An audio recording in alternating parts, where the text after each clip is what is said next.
Greetings, brothers and sisters, star beings all over the galaxy. This is Rocken Larry Locken with Pleiadian Talk. Today I'm joined with Korinne Wilson and Jane Hermstad. Jane comes to us from the land of the midnight sun, Norway. And Korinne, if I'm not mistaken, you are in Kentucky, correct? Yes, United States.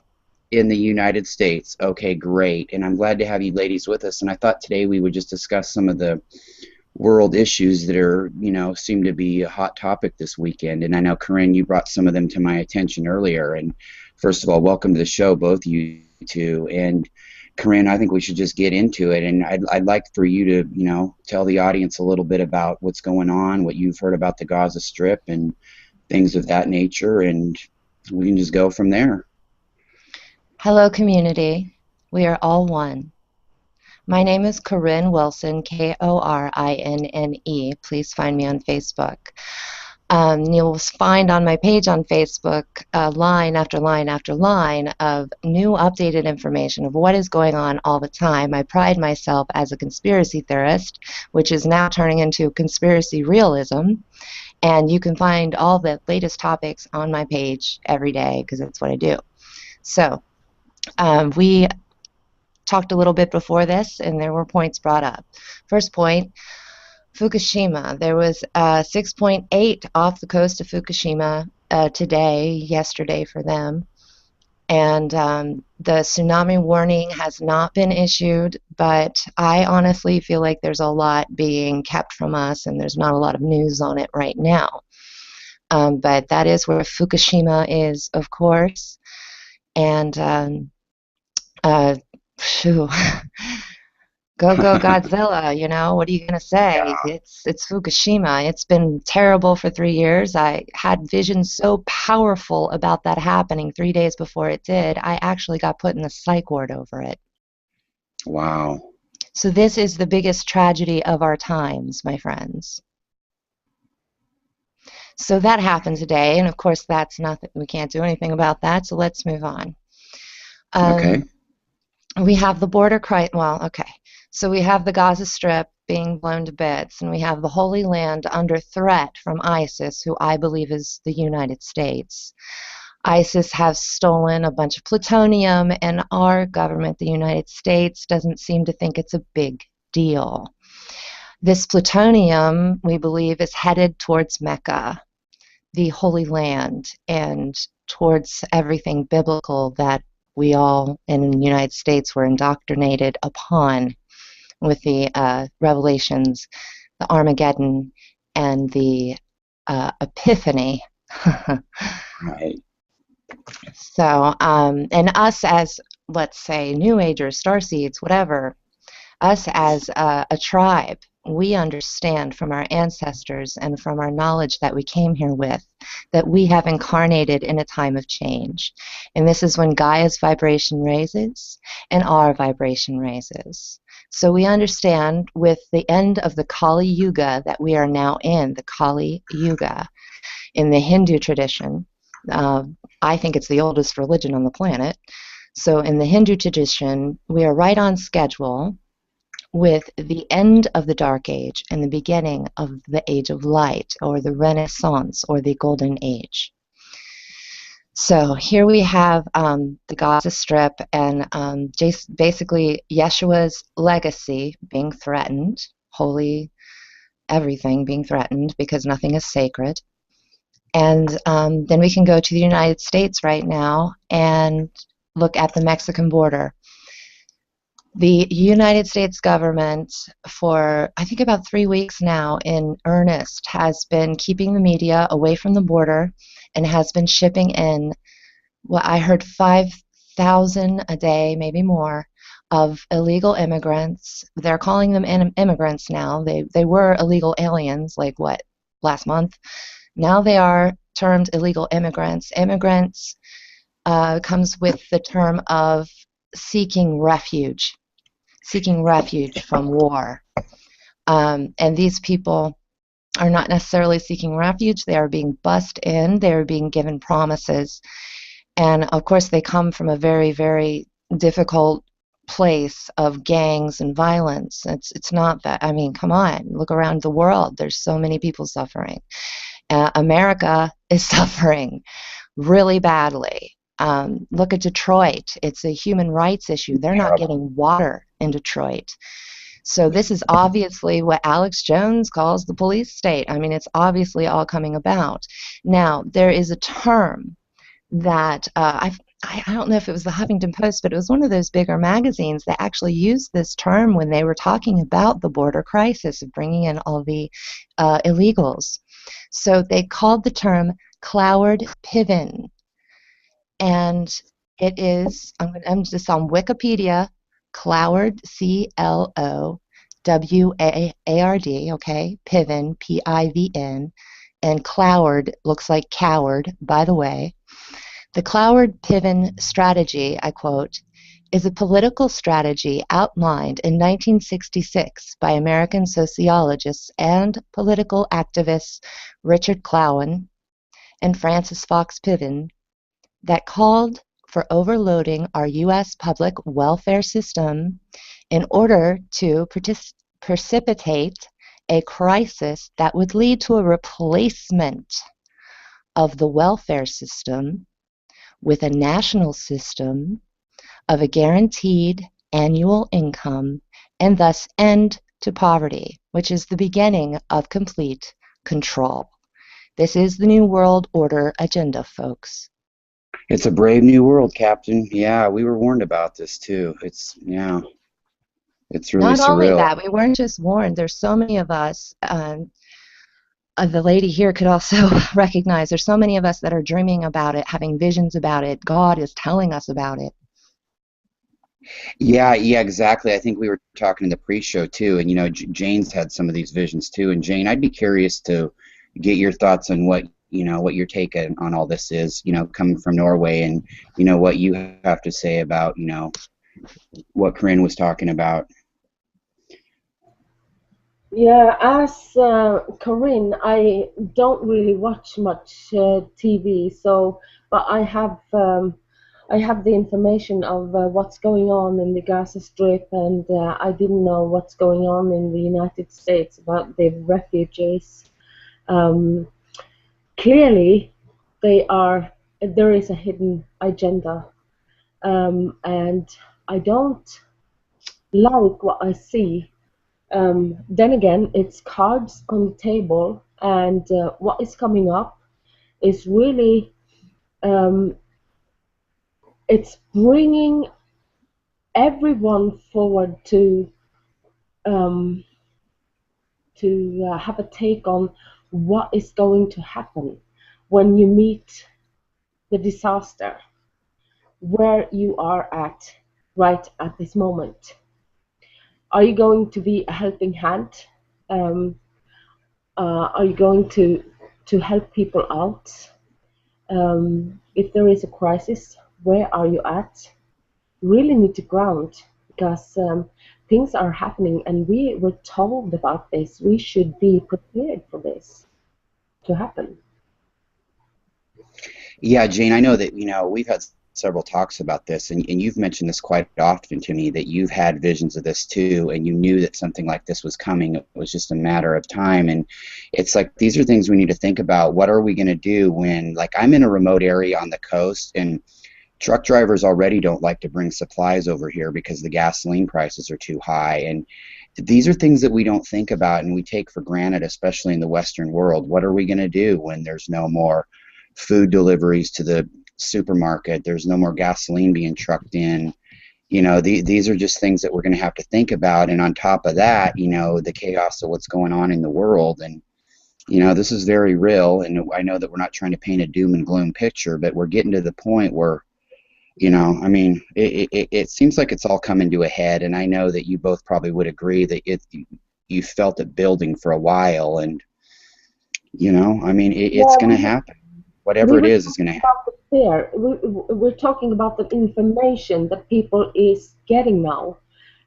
It creates fear. It creates panic. It depends where you are at in your life. Are you grounded? Are you a spiritual person, awakened person? Because you have to know that it doesn't matter what you have. It doesn't matter if you are a rich person. It doesn't matter if you own your own house. You don't own anything on this planet.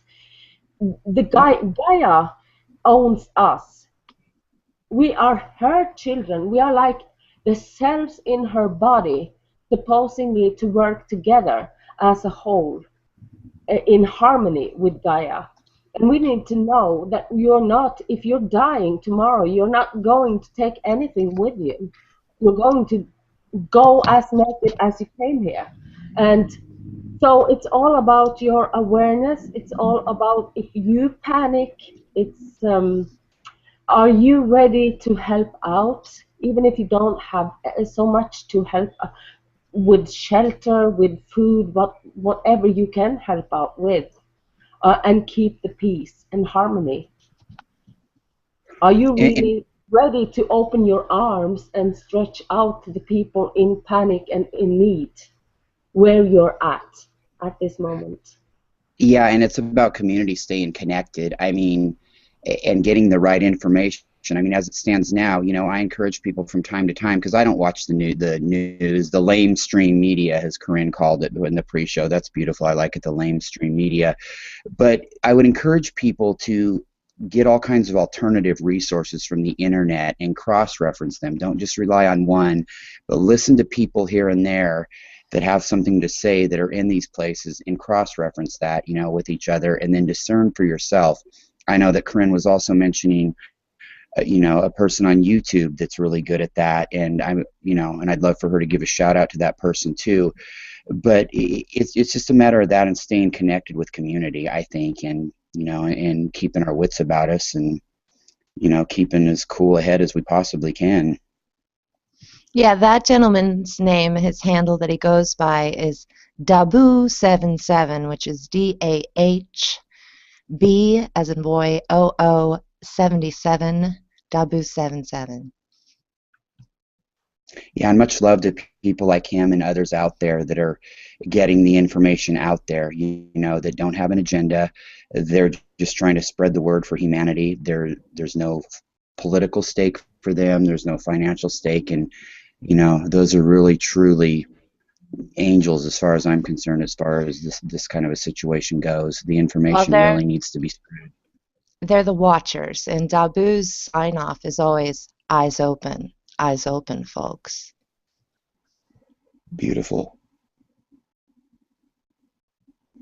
Yeah, no question about it. And I just think that, and it's such a double-edged sword too. We can all get caught up in the doom and the gloom, especially if you're getting all this information from the media. And like you mentioned, Korinne, the media really isn't covering a lot of this stuff. I mean, weren't you mentioning they've been kept away from the borders of Mexico? I mean, it's gotten to the point where it's not that we're even getting a lot of lies anymore. I mean, we're basically not getting any news anymore. Well, what you might not understand is that internationally, the media is owned by 6 people.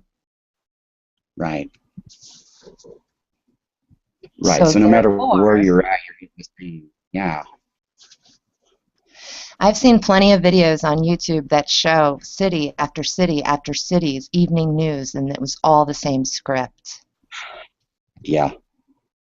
So what you're saying is, whether it's Tel Aviv, whether it's Tehran, whether it's Washington, D.C., or Oslo, Norway, you're getting the same script. It's how big. It's how big the New World Order is, dude. Yeah.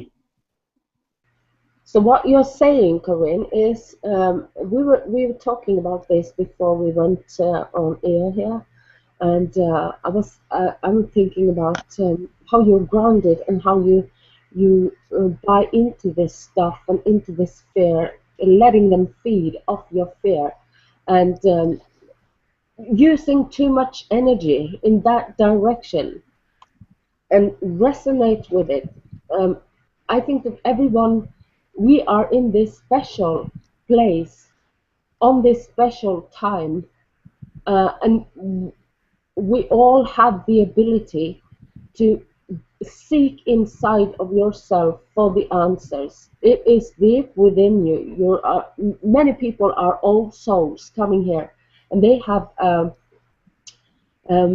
a contract which they can tap into. And I think it's very important that you keep your eyes open, but also question everything that is taught, that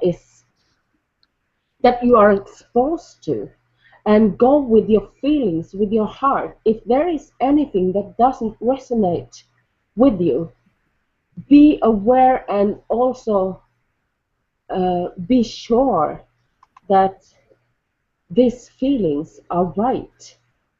You have to go with the intuition, with the feeling that, oh, there is something here that doesn't resonate. It doesn't feel good. Question what it is. Stop and think. I think that's very important right now for every one of us. Yeah, I totally agree. And trusting your gut instinct on everything. I mean, question everything, but at the same time, don't be too hasty to judge. Think every now and moment through, and just have your wits about you, and understand that you could be dealing with, you know, the person in front of you may be telling you the complete truth, or they may be lying to you. Go with your gut feeling, but at the same time, be aware that that scenario could change too, you know. And it's just like, you know, every day something new is happening, and, you know, we do as a collective have the power to create our own reality, you know, every day that we live. But at the same time, we've got all these forces to deal with. Like, I mean, the New World Order is a big reality. I mean, they're that big. They've always been that big. They've been here since, I don't know, the dawn of this existence. And Egypt. that's just the reality of it. Yeah. So part of my mission here with my spirit guide Hermes, who is the truth teller messenger, is to tell the truth and to be a prophet of the truth, as I have the grace and earned the grace to do that. I don't feel comfortable saying these things yet, but they're my truth. So I do follow the conspiracies and everything going on, because these are epic times. This isn't just a normal lifetime where you can just sit by and deal with your ego and sip tea. This is the time where you have gotten over your ego by now, that you've had some kind of dream or vision for the future, and you're being guided by God. Yeah, I totally agree. No, I totally agree too. And yeah, we're strong enough to do what we are set here to do, and I think also we know when we wake from this this 3D reality, we understand why we came here. So one of the greatest joy is when you're born, and when you know why. That's right. Why you came here, for what mission. So I think we should stand tall, stand in your power, and do what you are supposed to do. Have no fear, because there is no one who is going to hurt you. This agenda and this people behind, these 6 people on the top, there is nothing. They're people. They're just people. And the power behind this, be assured that you are strong enough to handle it. Whatever comes to you, you will be strong enough to handle it. It will not be given to you any task that you are not ready to handle. I'm sure of that. Yeah, I'm sure of that too. And I think the fear for people that have been awakened, started to awaken for a while, the fear is subsided, and we're awakening to our mission, and we understand that. And I think Korinne hit it on the head, and I'm really glad that, you know, I know she didn't feel comfortable using those words about being a prophet, but I really applaud her for saying that. That was great, because it's the reality of it. And, you know, I mean, it's kind of put up or shut up time, really. And this is not a lifetime to learn anything new. We're here for a reason at this time. And I mean, it's more and more clearer all the time to me that we're here to. This is the most pivotal moment that this planet has ever had, and maybe the solar system has ever had. our existence has ever had. And a lot of people that aren't awakened yet or don't know anything about, what we deal with and what we talk about, they're kind of left confused right now. But I think that even them, they're starting to feel this too. They're starting to innately feel that something's changing and that something's up, and that something is just different now. Well, Larry, I also want to remind you that your audience is not made up of these people that you're speaking of. Your audience is mostly made up of awake and aware people, and they want to hear about that part. That's true. They are, definitely. But I mean, this is all stuff that they know too, though. I mean, they understand that that's our mission right now, I mean, so really we're just here to remind them. And, there are people that do listen to this that aren't aware. I have family members now that are starting to listen to these broadcasts, and it's starting to open their minds up a little bit. And people that are just starting to get interested in past lifetimes and their starseed origins. And so it's good for them to hear this too, to be reminded of this. I mean, it just doesn't come that as easy to them as it does to us right now. Well, So I want it's to very remind important. you that most of the shows out there are for newbies. Yes. Wouldn't it be nice to have something a little bit more spicy? Yes. So spice it up. You got anything juicy you want to tell us? Well, I think Jane's got something to say. Yeah, I think so too. Yeah, Jane, I think hit it. I'm kind of in the same situation as Larry in many ways, but then again, I'm living in tiny little Norway, and the people here are very stubborn, and they've always seen me as crazy. So why not be more crazy? Because they Yes. cannot stop me. They would never stop me. If they think I'm crazy, it's okay. I can throw them around. It's quite okay. I've been weird all my life, so it doesn't matter. That is a true statement. Very true. Very that true. doesn't I matter know all because three of us can relate to that. you mirror people. They have to meet themselves. I'm not hurting. I'm as whole as I am. I'm aware, I'm awake, I feel comfortable. I feel if my statements can awaken something in them, even anger or sorrow or whatever it is, that's fine. That is cards on the table, the truth. If they cannot handle the truth, that's not about me. But then again, you said something about Corinne, hitting it harder, going elsewhere than than the newbies. Right. And I've done that with many of my of these talks with Larry. I've played them at work, in my spare time. I've shown them to friends, and they seem to be very interesting about knowing what's the Pleiadians, what are you doing there, what are you talking about? Well, okay, spiritual things, okay, you're talking about God.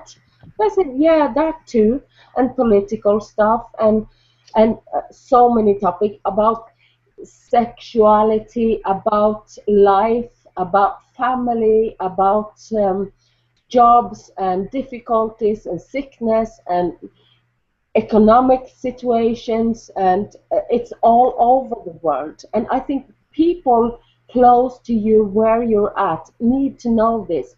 Maybe, just maybe, that would awaken some interest to make them sneak into it when they come home. And that's okay.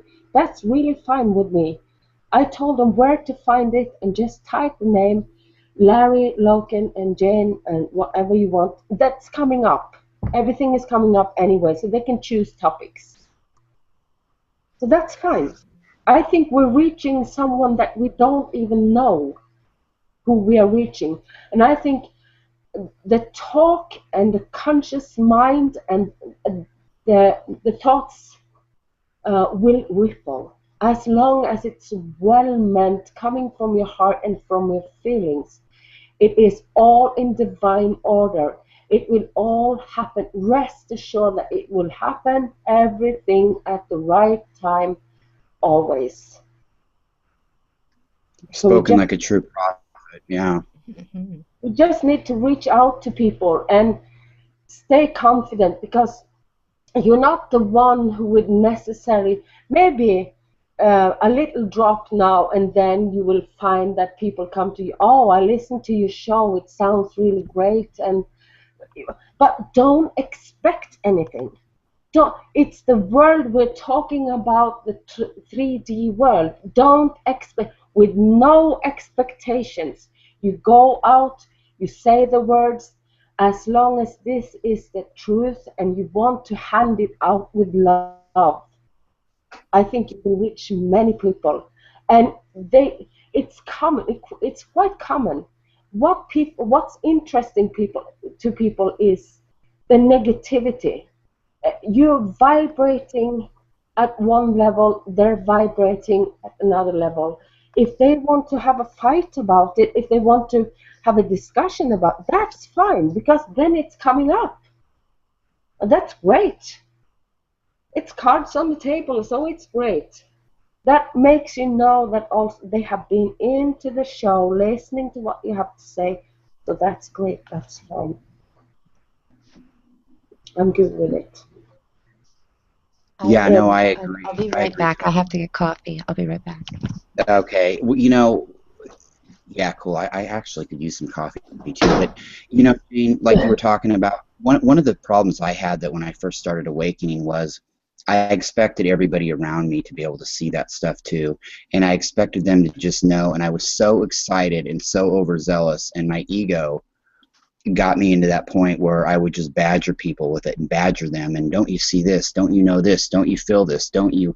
And no, they didn't. Whereas if I would have just took a step back, which I've learned the hard way to do, take a step back, put the information out there, you know what I mean? Give them love at a distance. I'm not talking a physical distance necessarily, but give them love, let them have the information, where to go get it. And if they've got questions, you know, they know where to find me, you know, they know what to ask me. And now it's just the point where I just want to help humanity. And if I can make a difference in one person's life, just in one scenario, then it's all good. But I learned also that I was kind of imposing on their free will in a way too, to just sit there and badger them at first about this. Well, don't you get this? Don't you see this? Don't you know this? You know, and it's really been a hard part of my growth period. I can really speak on that. I had a guru, a spiritual teacher of the Buddhist tradition, and her name is Sri Mamo Devi. And first of all, Jane said about mirroring, that was also one of the things my guru said was, and Jane put it eloquently, I'm not even going to try to repeat it, but mirroring others, and what a powerful statement that was. And this is about, remind me again, sorry. It's about having a difficult time of waking others up.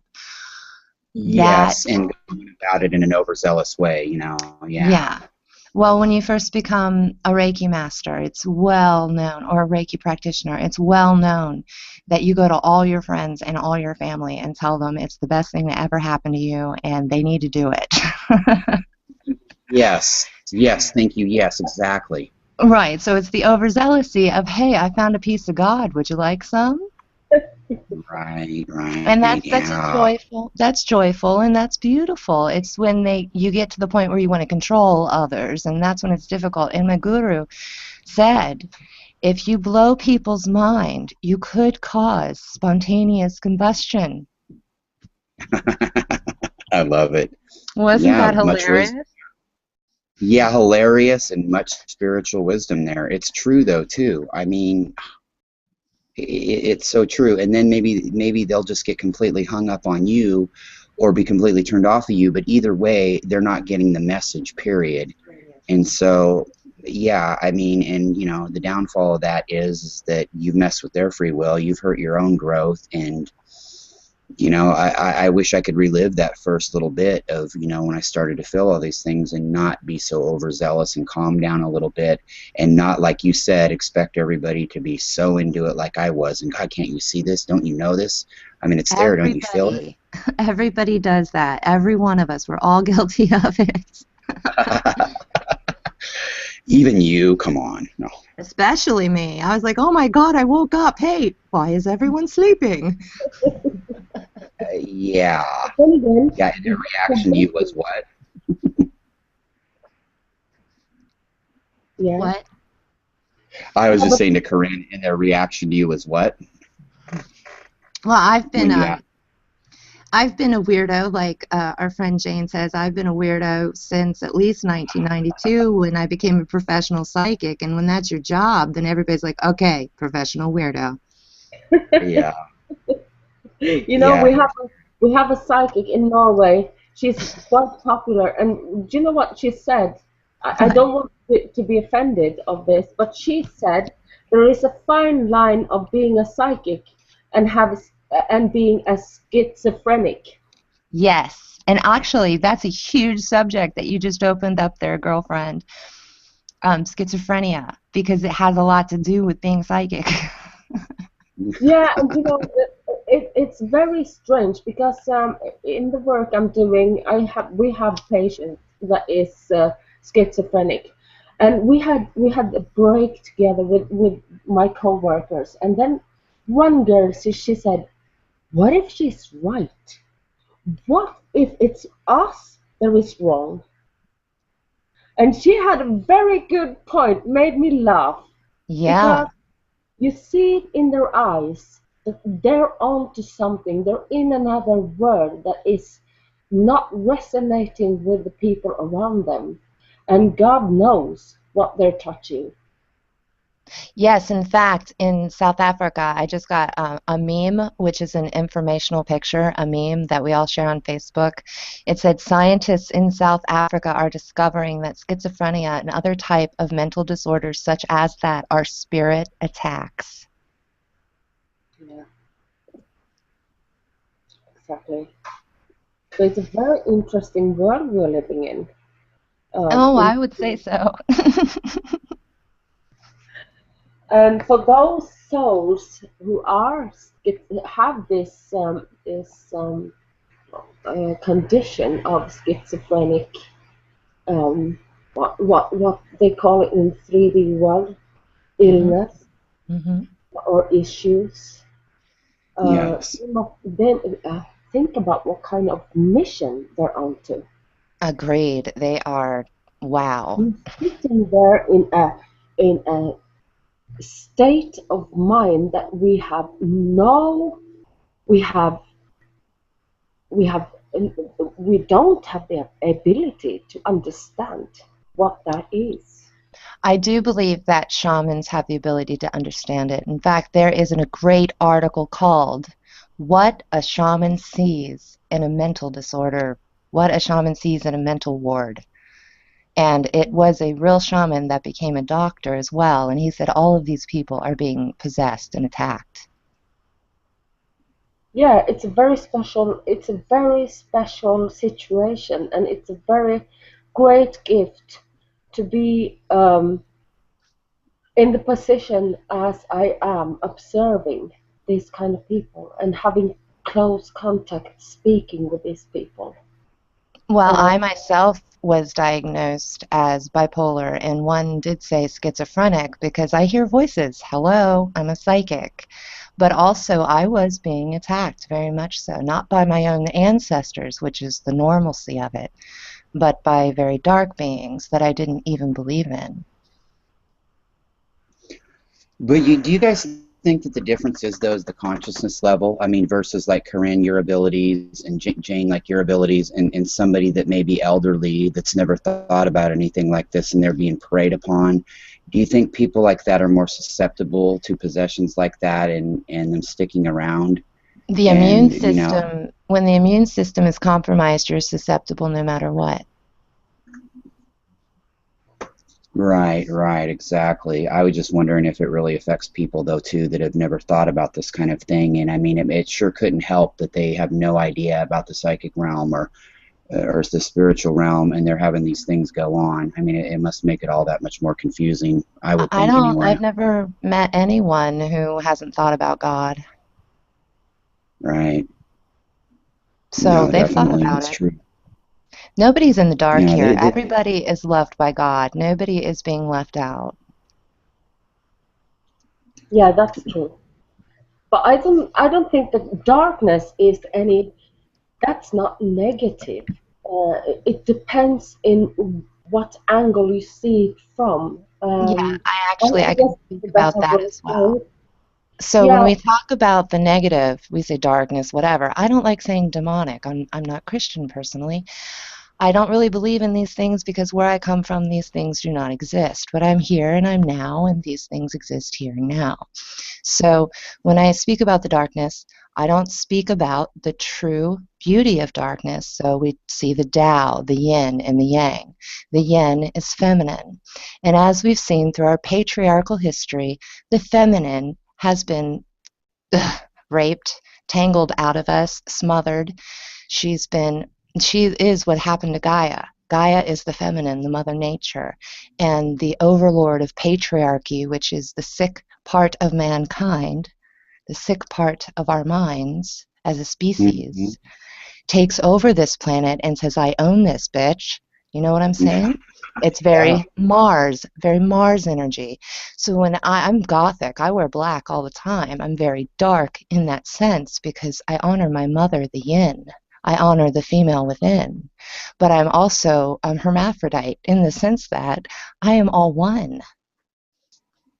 So when I talk about negative entities, I'm talking about the archons, and some would say David Icke's lizards, and whatever you want to label them.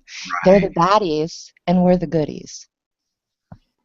yeah. We have to label them. We have to give it a name, or else we wouldn't know that what we are as a collective referring to or talking about. We are living in a 3D world where this is the only language that we know of, by speaking and sounds. So we're not living on a telepathic level yet.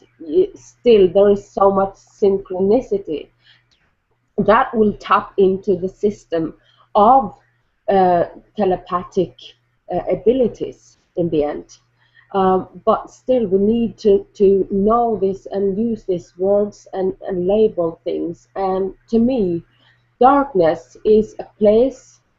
If I guess many people are very familiar with going to a very depressive state of mind, and also maybe suicidal state of mind, and feeling this hopeless situation, like sickness and wanting to give up, and you're diving so deep.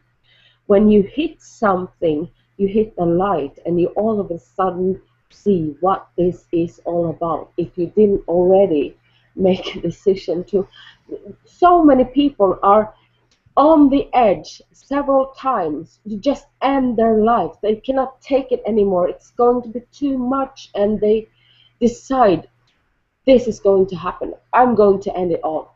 And just with a as a blink of an eye, it's almost opening up everything and you understand everything. Some people has to go all that way to wake up. I To be totally agree with you. It's also something called being a deep roller. It's a starling, it's a bird. When the birds are pushed out of the nest, they go almost all the way to the ground before they start to try to fly. And it's like God's bomb squad. We really went deep in undercover.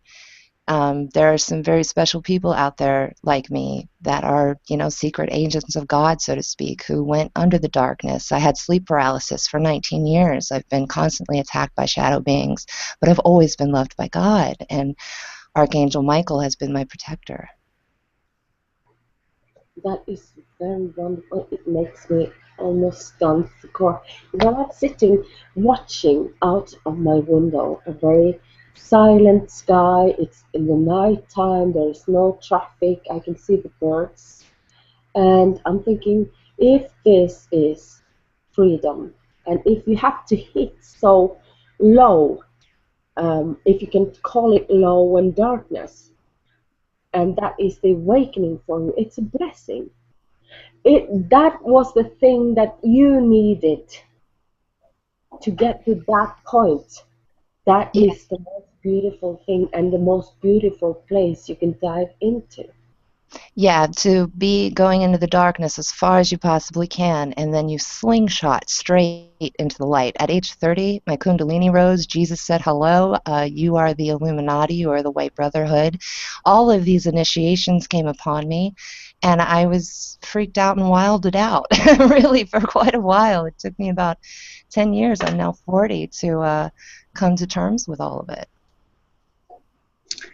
Yeah, that's a Very, long time, really. And I mean, there's other people that are going through it. It seems like they're on this fast track, some people, and they're getting hit with like all this stuff, like in 3 or 4 waves of it, like right at once. And I mean, they started awakening in the last year or two, and they're really getting hit with it. And wow, 10 years, Korinne, I admire you. That's a long time to Well, have to I come would to terms with that. I would like to Yeah. explain that for others out there that are like me, because we need support so bad. We need love so bad. I came from an Mm. extremely high realm. I came from the womb of Sirius B, a very extremely high density realm. And to come here, back here at this time, I had to basically go way deep under into the darkness. And for a soul like mine, that is beyond hell. It's beyond imaginable. I had an extremely abusive childhood and constant sleep paralysis attacks, but I've always had hope. I've always had the ray of hope. I've also wanted to commit suicide, but those of us who came here, some of us are gods. I am a mere puppet of my higher self. You know what I mean? Yeah. Yeah, well, I really do. So, do you think that all those things that you've experienced here in your 3D life, I mean, was all necessary to get to the point that you're at now? Is that what you're saying? Because you came from such a high density that you had to sink that low to be able to cope with things here at this point? I mean, it's part of your mission. I was told by my spirit guide that it needed to be so hard so that it could be so easy to flip me into heaven, because being so weighed down by shadow, let's just call it that, in Right. my childhood and then into my romantic relationships. The shadow followed me there. I studied Carl Jung like he was my savior.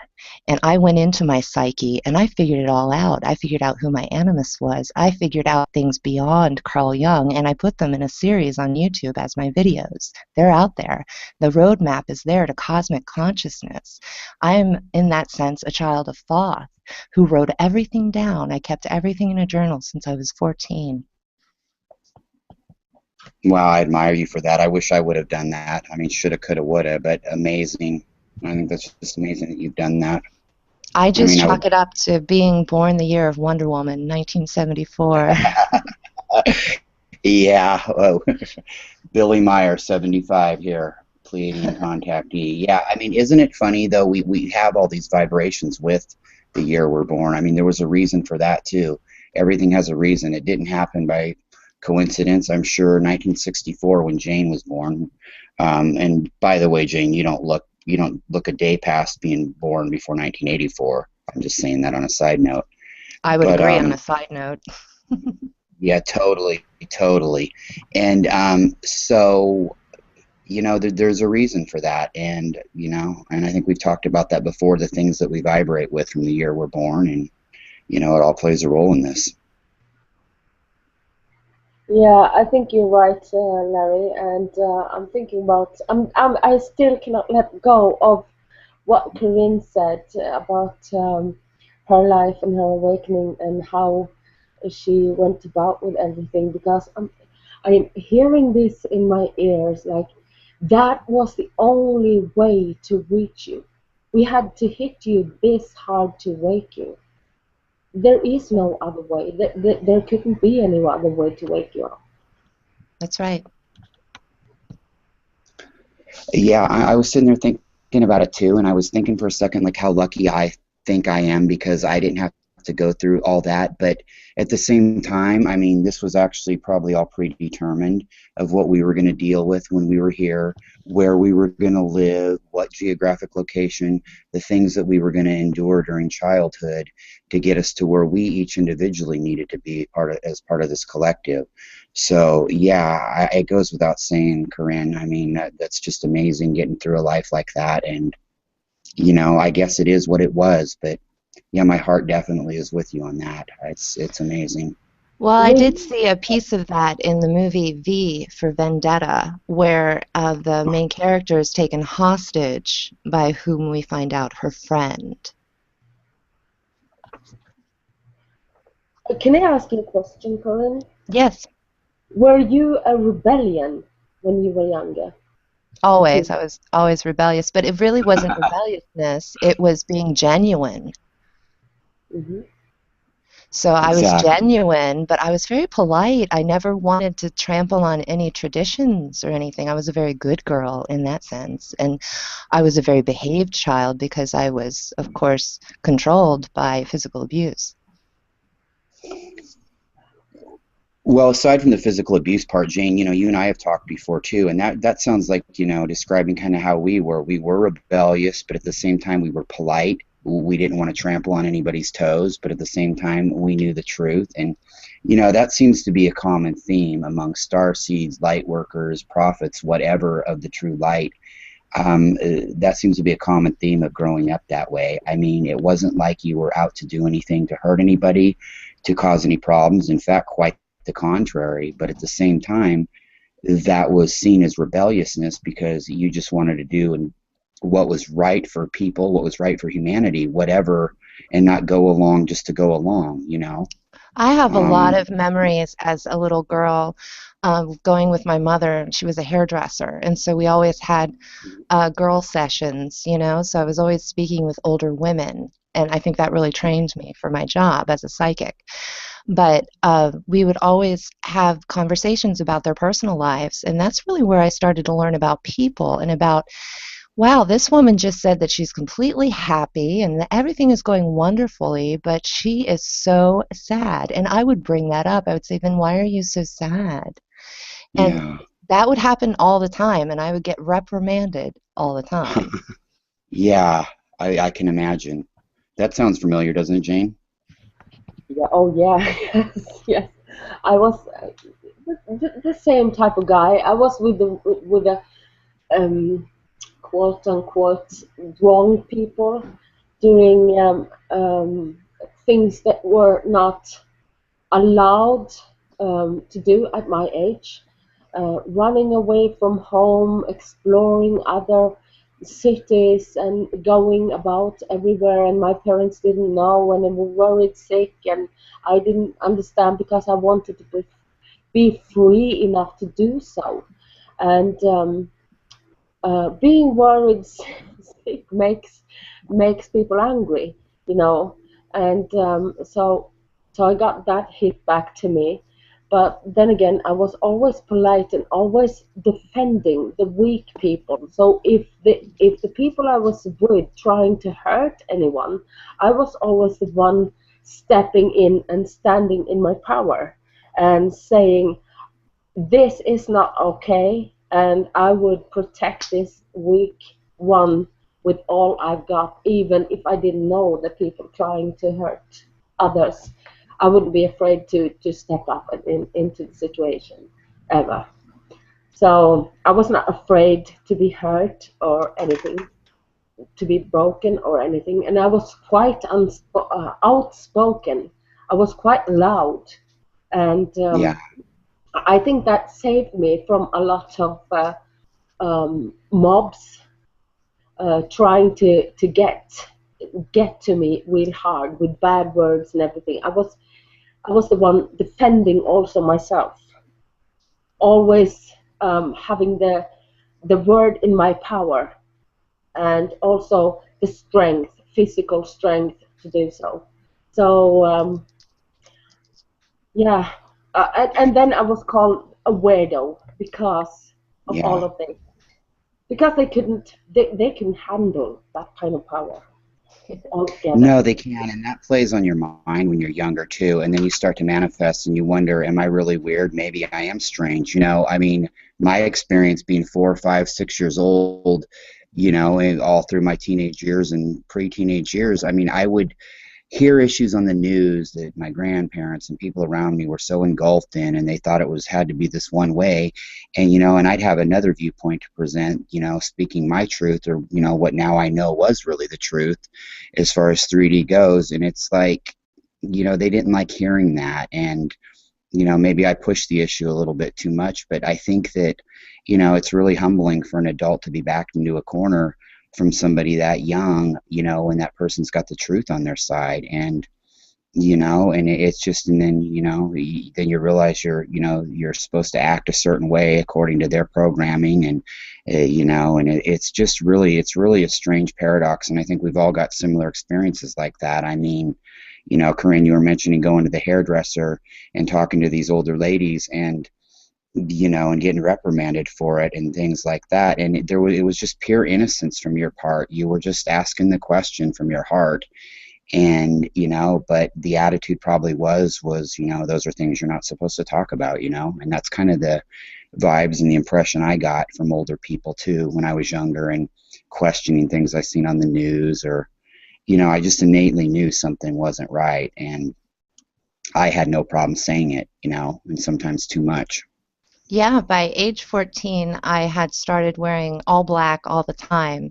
And this was before Beetlejuice or, any of the gothic stuff had come out. Oh, yeah. And it wasn't until I saw Beetlejuice a little bit after that, age 14, I think, I was like, my family were sitting next to me. And Lydia, the main character who's gothic, came on the screen. And both of my family members turned toward me and said, "That's you." I'm like, "What?" Okay. You were way ahead of your time, 1988, girl. Damn. Yeah. So that would have been eighth grade for me. And Yeah. at that time, I really felt like I had understood. I went to a Paideia school, which is a critical thinking school. So at that time, I learned that we all have, I didn't know how to say it, but we all have these ego masks, and we weren't being real. And I was in mourning for humanity. I was wearing black. And, the Buddhists actually, the monks that wear the maroon and the saffron colors, those are called their death colors. And in our culture, the death color is black. So they're just as gothic as I am. They call this world samsara, which means world of suffering. And my guru's tagline is, "This is samsara. We must try." And of course, the bodhisattva vow, they keep reincarnating over and over and over to serve humankind until every sentient being has ascended, has found enlightenment. That was the Buddha's whole lineage and whole meaning. Wow. Now you mentioned your guru's guru, right? And that brings up another point. It's like, the thing is, we're all teachers, we're all students, no matter what level we're at. I mean, you pay it forward, you may help other people. You have a guru, your guru has a guru, and your guru's guru probably has a guru. You know what I mean? All the way We back to all, Buddha. It's all the way back to Buddha. yeah, It's a lineage. yeah, exactly. And so we play all those roles, and it just goes back to, the thought we really are all one. Nobody's better than anybody else. And, and the more humble we get, and the more we realize that, the better off humanity will be. And, and I think that's what's going on now. I have some concerns, but, I'm excited for the future.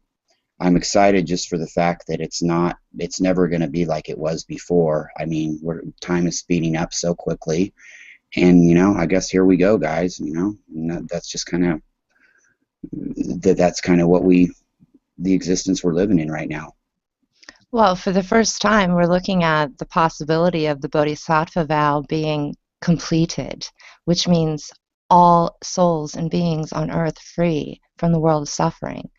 I mean, that is the most beautiful thing that I could ever think of. Yeah, and how big a deal is it? People are here, souls are here from all over for this period of time. I mean, it's incredible. Yeah, go ahead, Jane, sorry. I was thinking about how many people are suffering today and how many people are depressed and not awakened. I'm headed for my vacation soon, and my daughter Good God, is you just going had with one. me. You were just in Turkey.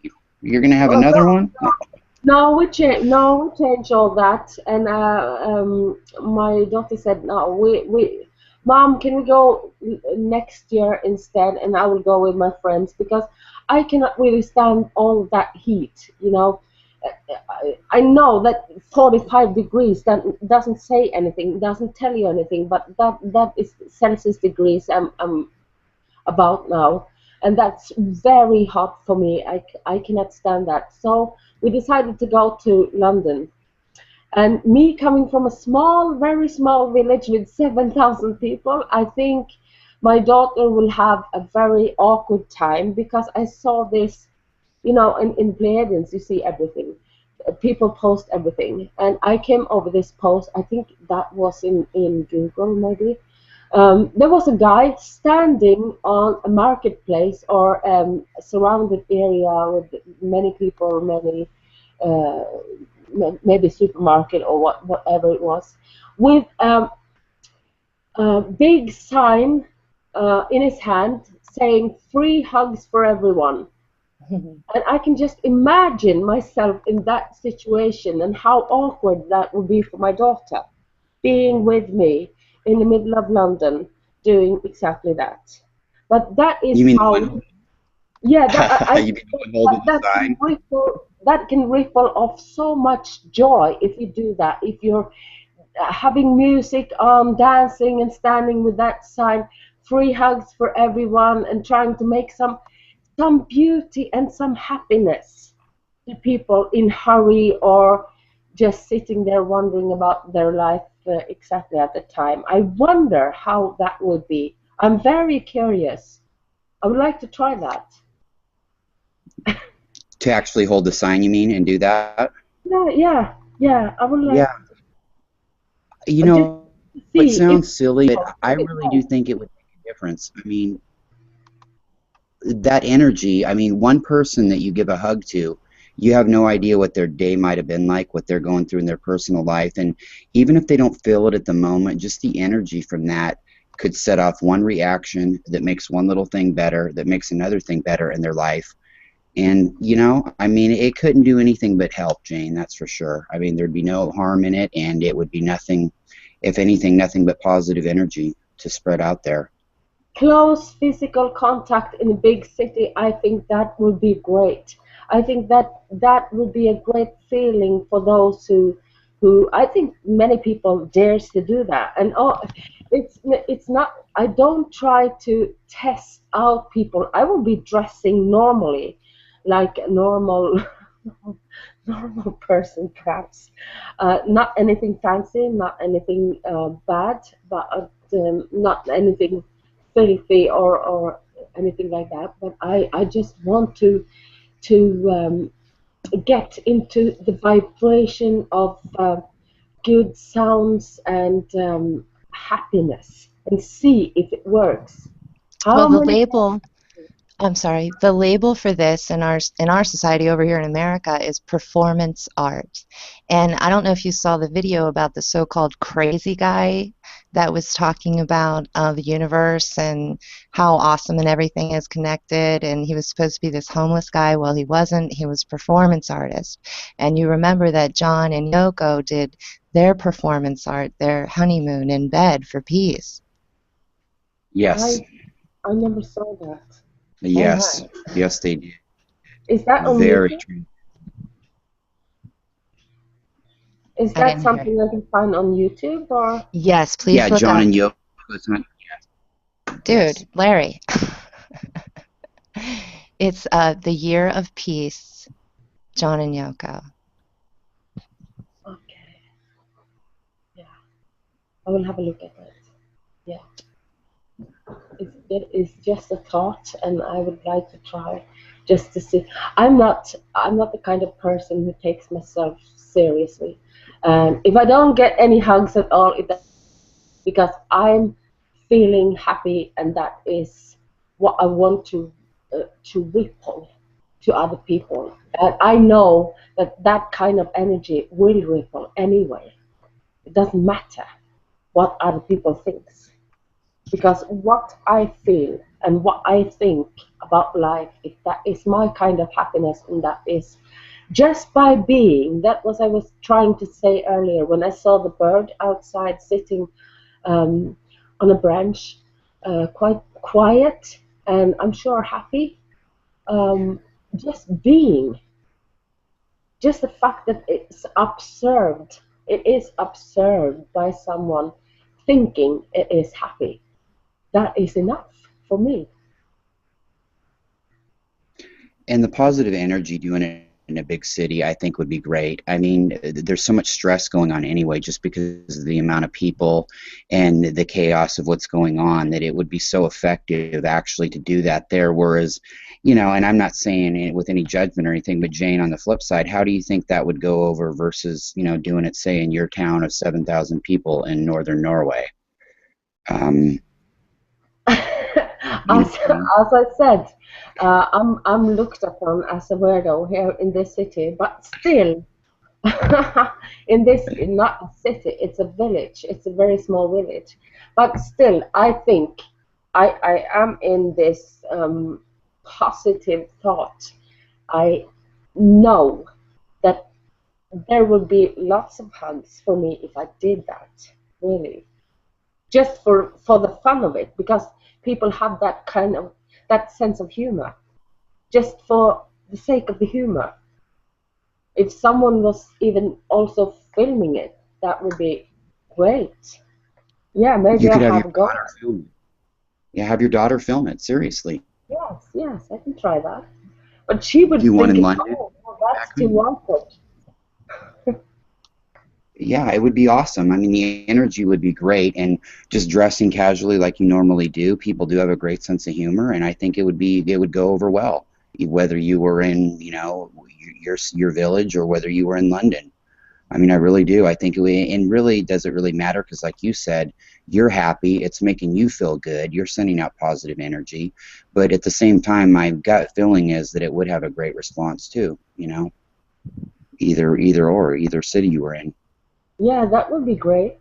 That would be Well, great. who doesn't want to hug a pretty girl? No question. No question about it. Whoever, I think everybody needs a hug wherever you are. Because I There's think, actually a woman named Amma, and AMMA, and she's known as the hugging guru. That's what she does. That's her job. She hugs people. oh, that's great. Where is she living? Everywhere. She's international, baby. Her name is Amma, the hugging guru. Oh, that sounds great.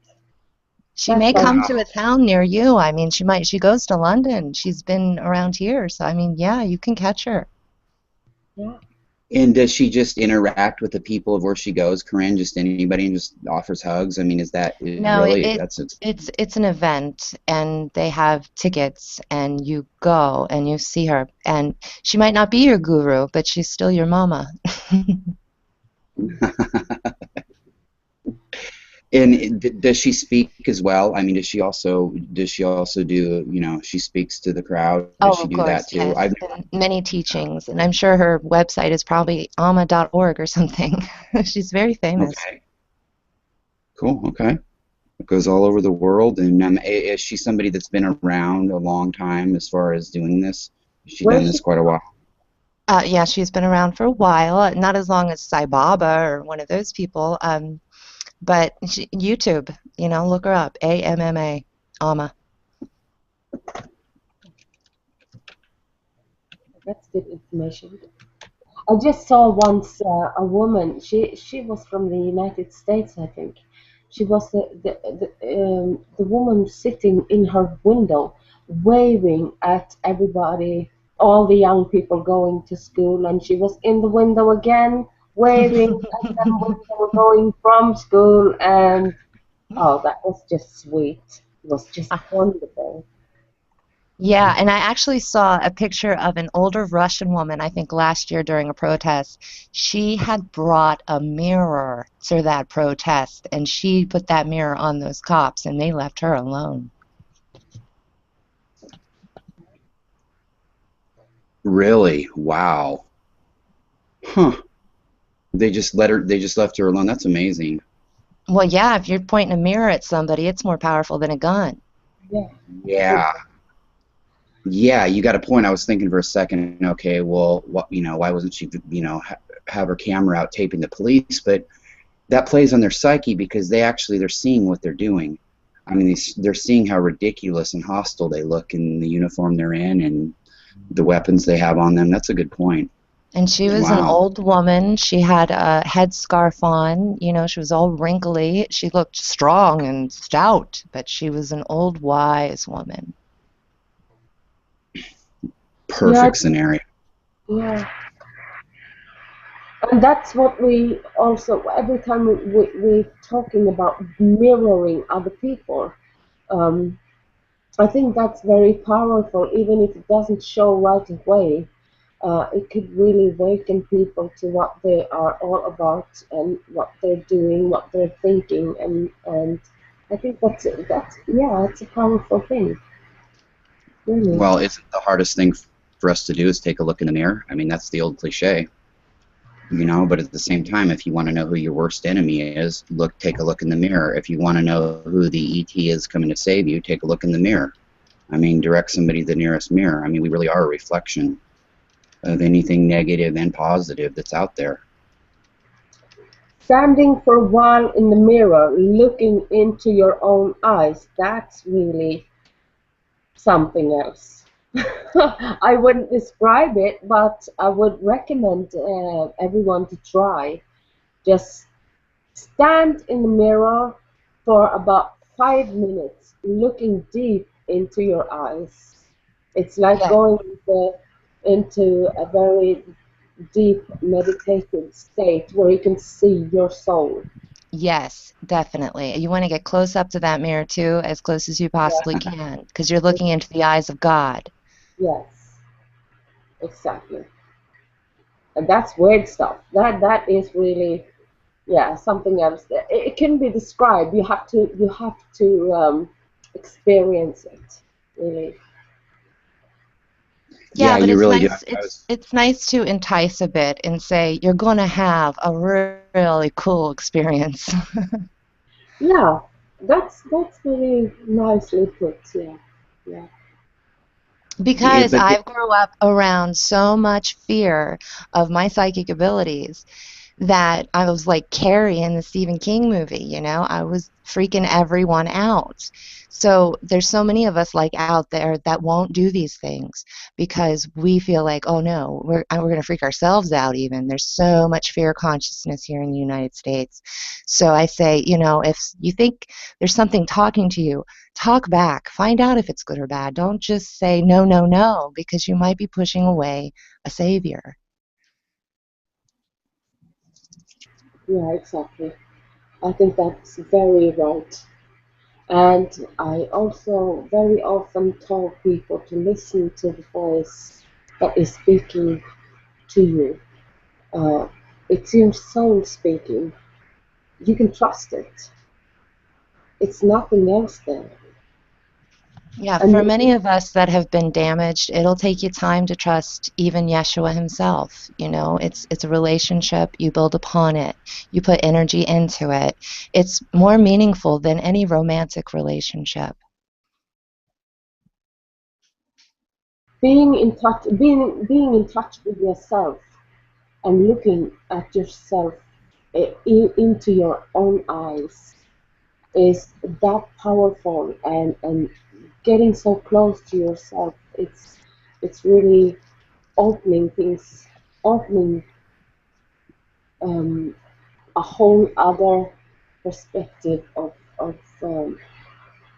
the world, the vastness of the universe. You're getting into the universe. You are Yes, the Jane, you would agree it is that we would say beyond self. yeah, yes, that is true. And of course, I understand that people are scared because they hold this fear within them. So what are you facing when you're facing your own eyes and your own soul in the mirror? You're facing lots of fear, and maybe, just maybe, you get to tap into get to know and meet your fear, and that's a great way of doing it. Because who is in the mirror? There is no one there.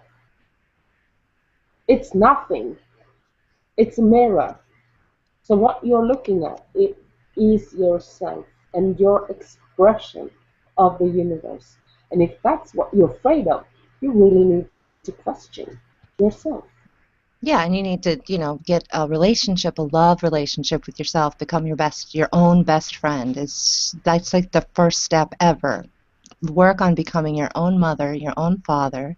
Take care of yourself like a loving parent, and work on your relationship with becoming your best friend.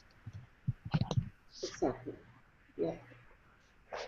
I've been listening to you guys talk about this, and I used to do that a lot as a teenager. I would go in the bathroom for an hour and look at myself in the mirror, and I've always had terrible self-esteem issues and no confidence, and I would look at myself in the mirror, and I would just get all these thoughts of, like, oh, you're such a dirtbag. Look at yourself. Look at you got zits. Look at the way you look. Look at the way your eyes are shaped. Look at your nose. Look at your ear. Larry, let me say something. Let me say something real quick. Yeah. Is it possible that you also, like so many of us, like I don't know anybody who has had some kind of negative attachment that has a recording in your head that goes on and on and on when you were in adolescence? Yes. But I do want to say one thing, you guys bringing this up. I mean, this is something that I really think that I want to try to do again. And as silly as it seems, I mean, it may help me to build my confidence to do something like that, to look deep in the mirror and just, fight through that fear and that angst and just keep going. But yeah, it's something I used to do a lot too. And you brought up another point, Korinne, about realizing falling in love with yourself and realizing you are your own mother, your own father. You can do this. I was so into the programming that I couldn't even break through to that point or even think about that back then. But neither could I. I was the same way. Yeah, I think I don't think I know that I was the same way as well. But being awakened and also grown ups today, and being so aware of what's going on, look, and I think people. I've heard many times that you can go into the mirror and face yourself in the morning and say that you're beautiful. Sometimes, for some people, that doesn't apply, that doesn't resonate with them, that is not the kind of person you want to be. You don't want, maybe you don't want any of your relatives in your family listen, hearing this, that you're locked on into the bathroom and talking to yourself. That doesn't sound very sane to me, or to others maybe. But you can, without saying anything, you can say it inside yourself and thinking, having these thoughts, and look into your mirror and say, you are an expression of the beauty and the vastness of everything that is. You are the universe expressing itself. You're a part of everything. You are important. You're here for a reason, and you are all that and more. You are beyond what you can think of. You are so important for so many people, and so many people cannot do without you. The universe and this world is not complete without you. Something would be missing, big time. So, starting with that, just looking into the mirror and having these thoughts is the beginning of something very beautiful, and a very beautiful relationship with yourself that would open your eyes and your soul and your spirit to a whole new, different dimension. So it's very important. And also, you have to remember that your thoughts are rippling out to other people. And if you're a little bit like you said, Larry, that you are not feeling comfortable or this self confidence, you can. What if you can stand in the mirror, look into your eyes, and see the expression of someone who really needs your help? If that is the thing and going on in your mind, thinking that this could help someone, would you do it? Yes. Then Yes. In do it, fact, yeah. because that is Exactly. what it is all about. We are Well, we are in this physical body form. We are all, if you can think of the cell, apart from the cell and all the structure, this carbons and all these things we are made up of, most of the things that we are made up of is water. Water has power, it has memory, it ripples. And this is what you are. You are rippling off to everyone in need for this kind of vibration. This is how powerful you are. You can do magic with this.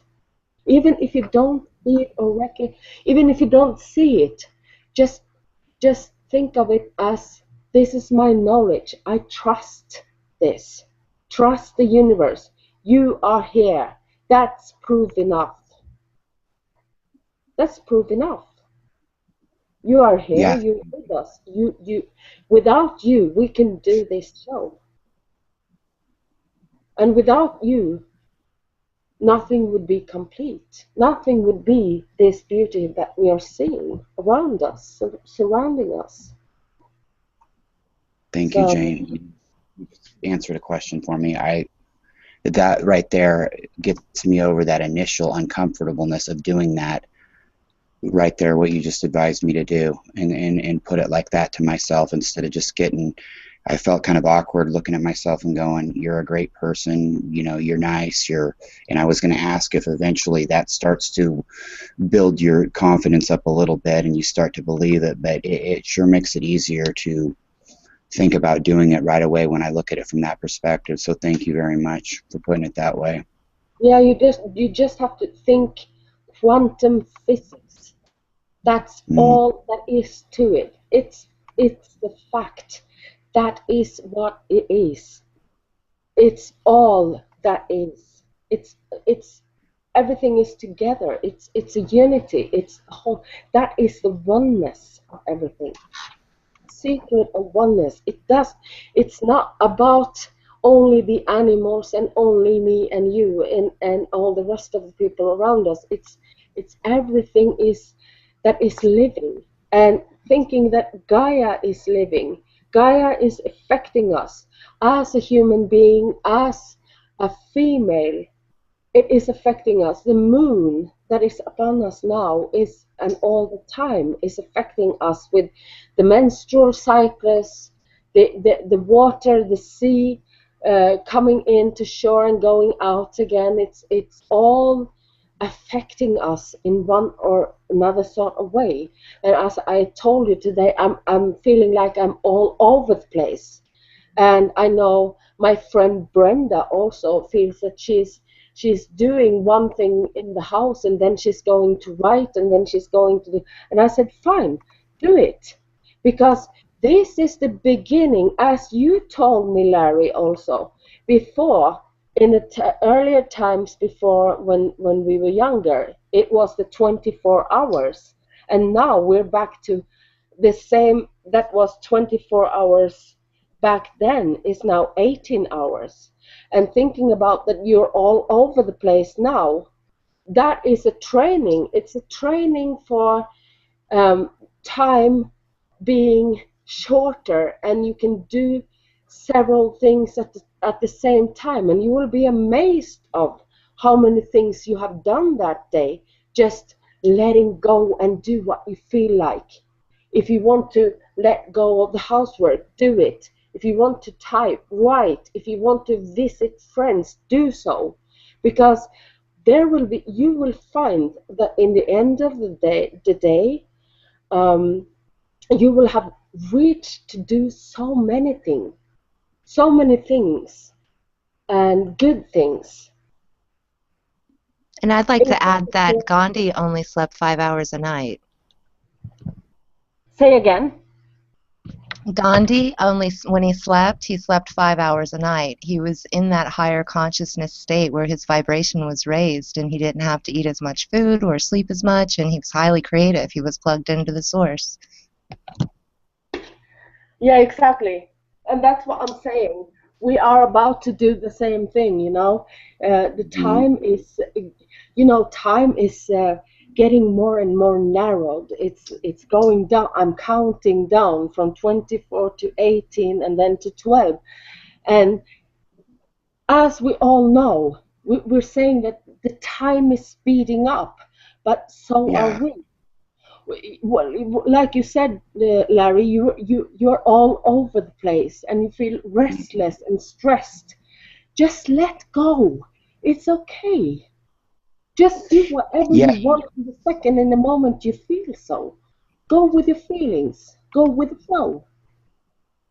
So it's all about the attitude, because we have this habit of putting a pressure on ourselves, like, okay, well, I'm doing a little bit of the dishes, I stop there, then I start sweeping, then I start typing, then I start doing this, and I start doing all these projects at once and only a little bit. And the mindset is, okay, well, I'm starting these projects, I'm not getting enough done. But in reality, having a positive spin on it, I'm actually accomplishing a lot in reality. Is that kind of like what you're saying? Yes, a lot more. Let go of everything. Let go of the list. Let go of the project. Let go of the plannings. Go with the flow.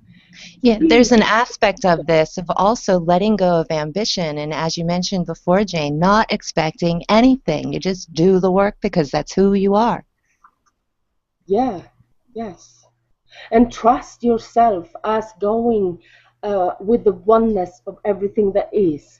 And have a look, just try it and have a look at what is the results in the end of the day. You will be totally amazed, because it's like a writer. What do you call it? Editor? A writer? Yes. It's like when they have the writing blocks, you know, and being in that kind of position. You list up, I want to do housework today, I want to do some writing, I want to visit my kids, my family, I have to go shopping, I have to do this and that, and you have a whole list of things and stuff you want to do. But what if you all of a sudden got this spirit of writing, and you have all of this flow coming out of you, the creativeness coming out of you exactly at that moment?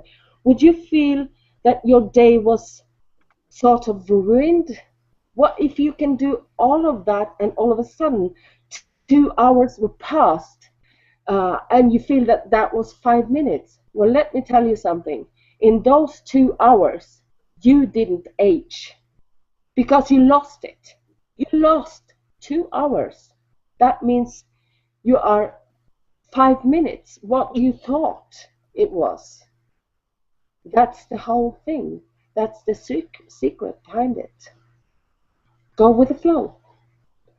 Never mind the aging and the time and everything. Do whatever you want when you want to do it. Act to the highest of your ability and joy and your excitement to every given minute of your life. And that is where you get your abundance of everything. It comes to you. That is when the magic is working. That is when you are aligned with the universe and everything that is. That's why you're here, to create, to be that creative, to have that energy. It sounds like bliss. And, you know, Korinne, you mentioned Gandhi. Do you think that the spiritual teachers like Gandhi and some of the gurus, do you think that they've gotten to a point where they've mastered being in that state 24/7 constantly? You know what I mean? They're in that high vibration all the time, where they're just in that consciousness. Yeah. The true title of guru, now of course guru means from darkness to light, which can mean anything that gives you information that takes you from the darkness into the light of knowledge, the darkness of ignorance into the light of knowledge. And we can go further with that and say with it's gnosis, which is a knowledge that is experienced. Therefore, it becomes real. It's a gnosis. So those given the title of guru, it's actually a requirement that they be in high consciousness all the time. Once I asked my guru, Sri Mama Devi, how often do you meditate? And she looked at me and she said, all the time. And she meant it. Wow. Just a constant state, huh? It is a Wow. constant state of oneness with God, and it's so beautiful. I think I've said this before, and I'm going to say it again because it can never be said enough. Have you ever seen kids sitting on the floor and playing, and all of a sudden getting very silent, almost losing the toy and looking straight into the emptiness of the air? And you can wave at them and speak to them. They don't snap out of it even. That is a natural way of meditating. They're not daydreaming, as we say. You're not supposed to interfere with the talk they have with the universe, with the contact they have. That would be respectless. That would be like not respecting of the soul. It's like that's the natural. We should learn of that. And I think Korinne is absolutely right. You are, if you want to be in the state of meditative state, you can be so. I think not all of the time in the 3D, but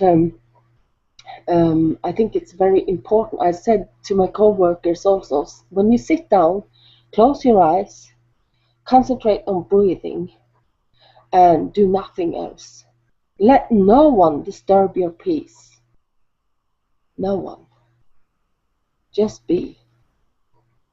And that's the beauty of every person. The thing that is different in the Hindu and Buddhist tradition of gurus, masters, teachers, is that they have also had their kundalini raised and completely turned on. All their chakras are on. This is what allows them to be in that state of heightened awareness 24/7. They do not dream like the normal people. They go home. They commune when their body rests. They're always awake. There is no darkness for them. That must be a very that sounds very interesting. I don't know much about gurus. I think it's interesting also that you say it's going from darkness into the knowledge, the light of knowledge. I think that's very interesting. I was thinking, I think I was talking with you, Larry, about that I should post on the Pleiadian what light is, and always when I say infinite light, I mean infinite knowledge, and that means one needs to educate themselves. And that education leads to a gnosis of God, which is an experience of God so palpable that it never leaves you. God is your constant companion. And having no darkness means when you close your eyes, you see the light, you see the stars, you see the universe. You literally have no shutdown mode. Oh, that's beautiful, good. I think that's beautifully articulated. Yeah, I do too. Yes. And Jane, you mentioned the small children. I want to say that it was by the grace of my guru, the woman that mothered me the second time, that gave birth to my soul the second time, my guru. Her name in life was Mary of the Rose. And she was the most precious gift I've ever gotten. And of course, we were together in past lives, and I took refuge with her, which means I became her student. And I was always her student, and we are also in conversation, even though she no longer occupies a bodysuit on this plane. That's very interesting. Very interesting. Yeah, that is very interesting. And you know, it seems like the children, they naturally act that way. Jane, you mentioned them getting into that kind of meditative state. And then it seems like almost by the time we're 6 or 7, but by the time we get into school, and then, you know, so many parents will tell kids, hey, snap out of it. Hey, hey, hey. And they'll yell at them and almost shock them out of that state that you were talking about. And I just wonder if they have that done to them so many times. And then, of course, with the 3D programming you get in the schools or whatever, I mean, it almost seems like that's gets programmed out of them. It's called conditioning, and they did it in the Nazi concentration camps, and they always do it, and it's a form of control, and it's a new world order and bad aliens and all that stuff. I mean, it's all that thing. It's all that one thing.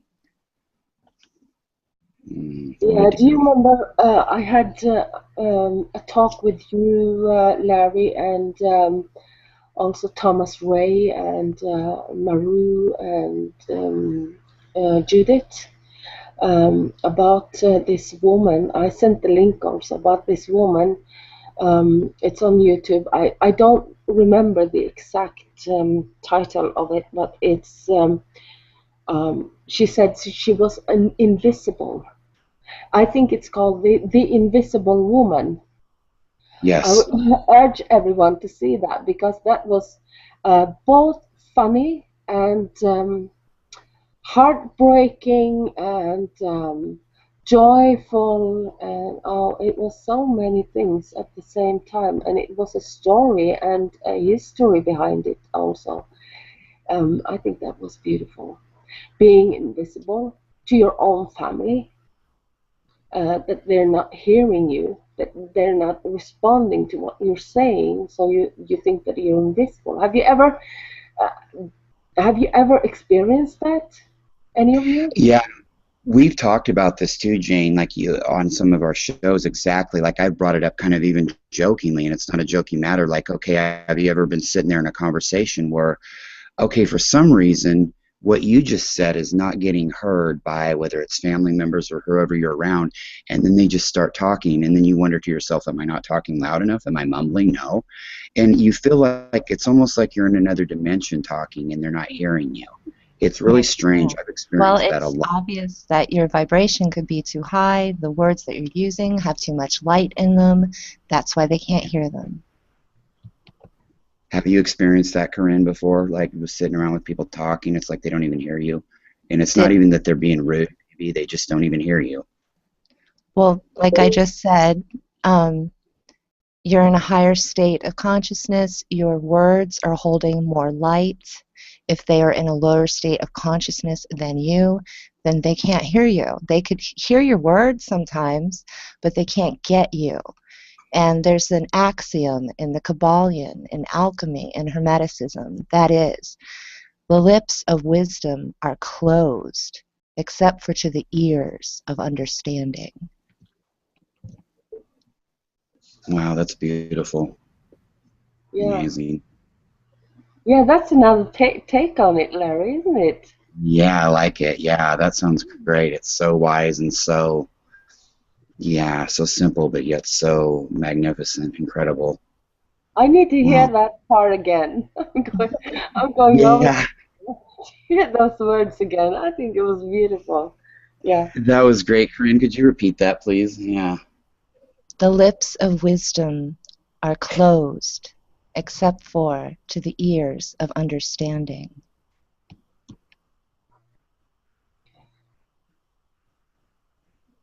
Yeah. That would be like, can you turn down the TV, please? No one hears you. No one is responding. And you're shouting it louder. Can you hear it? Can you close the TV down? And no one is hearing you, and you have to do it yourself. And you're wondering, am I invisible? Well, that's the same thing, isn't it? You're not tapping into where do you have to go to make them understand, or to that is also a kind of meditative state, isn't it? Or are they not? What kind of state is this people in?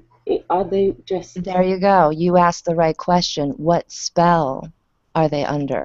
What hypnosis are they Yeah. under? And in America, we call that mind control. So they're not hearing you. You are in a different vibration. You are in a higher vibration, and it's possible. I mean, maybe not where you come from. You're in a very pure land compared to mine. But here we are mind controlled by the media 24/7. Everyone's cell phones all the time, media all the time, 24/7. The only time you get away from it is when you sleep, and not many people get away from it when they're sleeping. No, they don't. Oh, I think They it's don't. totally the same situation in Norway and all over the world. The kids are into TV, and everywhere I go, even my friends, they have the TV on in the middle of the day. In the middle of the day. When you pay them a visit, all of a sudden, you just don't have to call them first. And even if you do, they have the TV on all day long.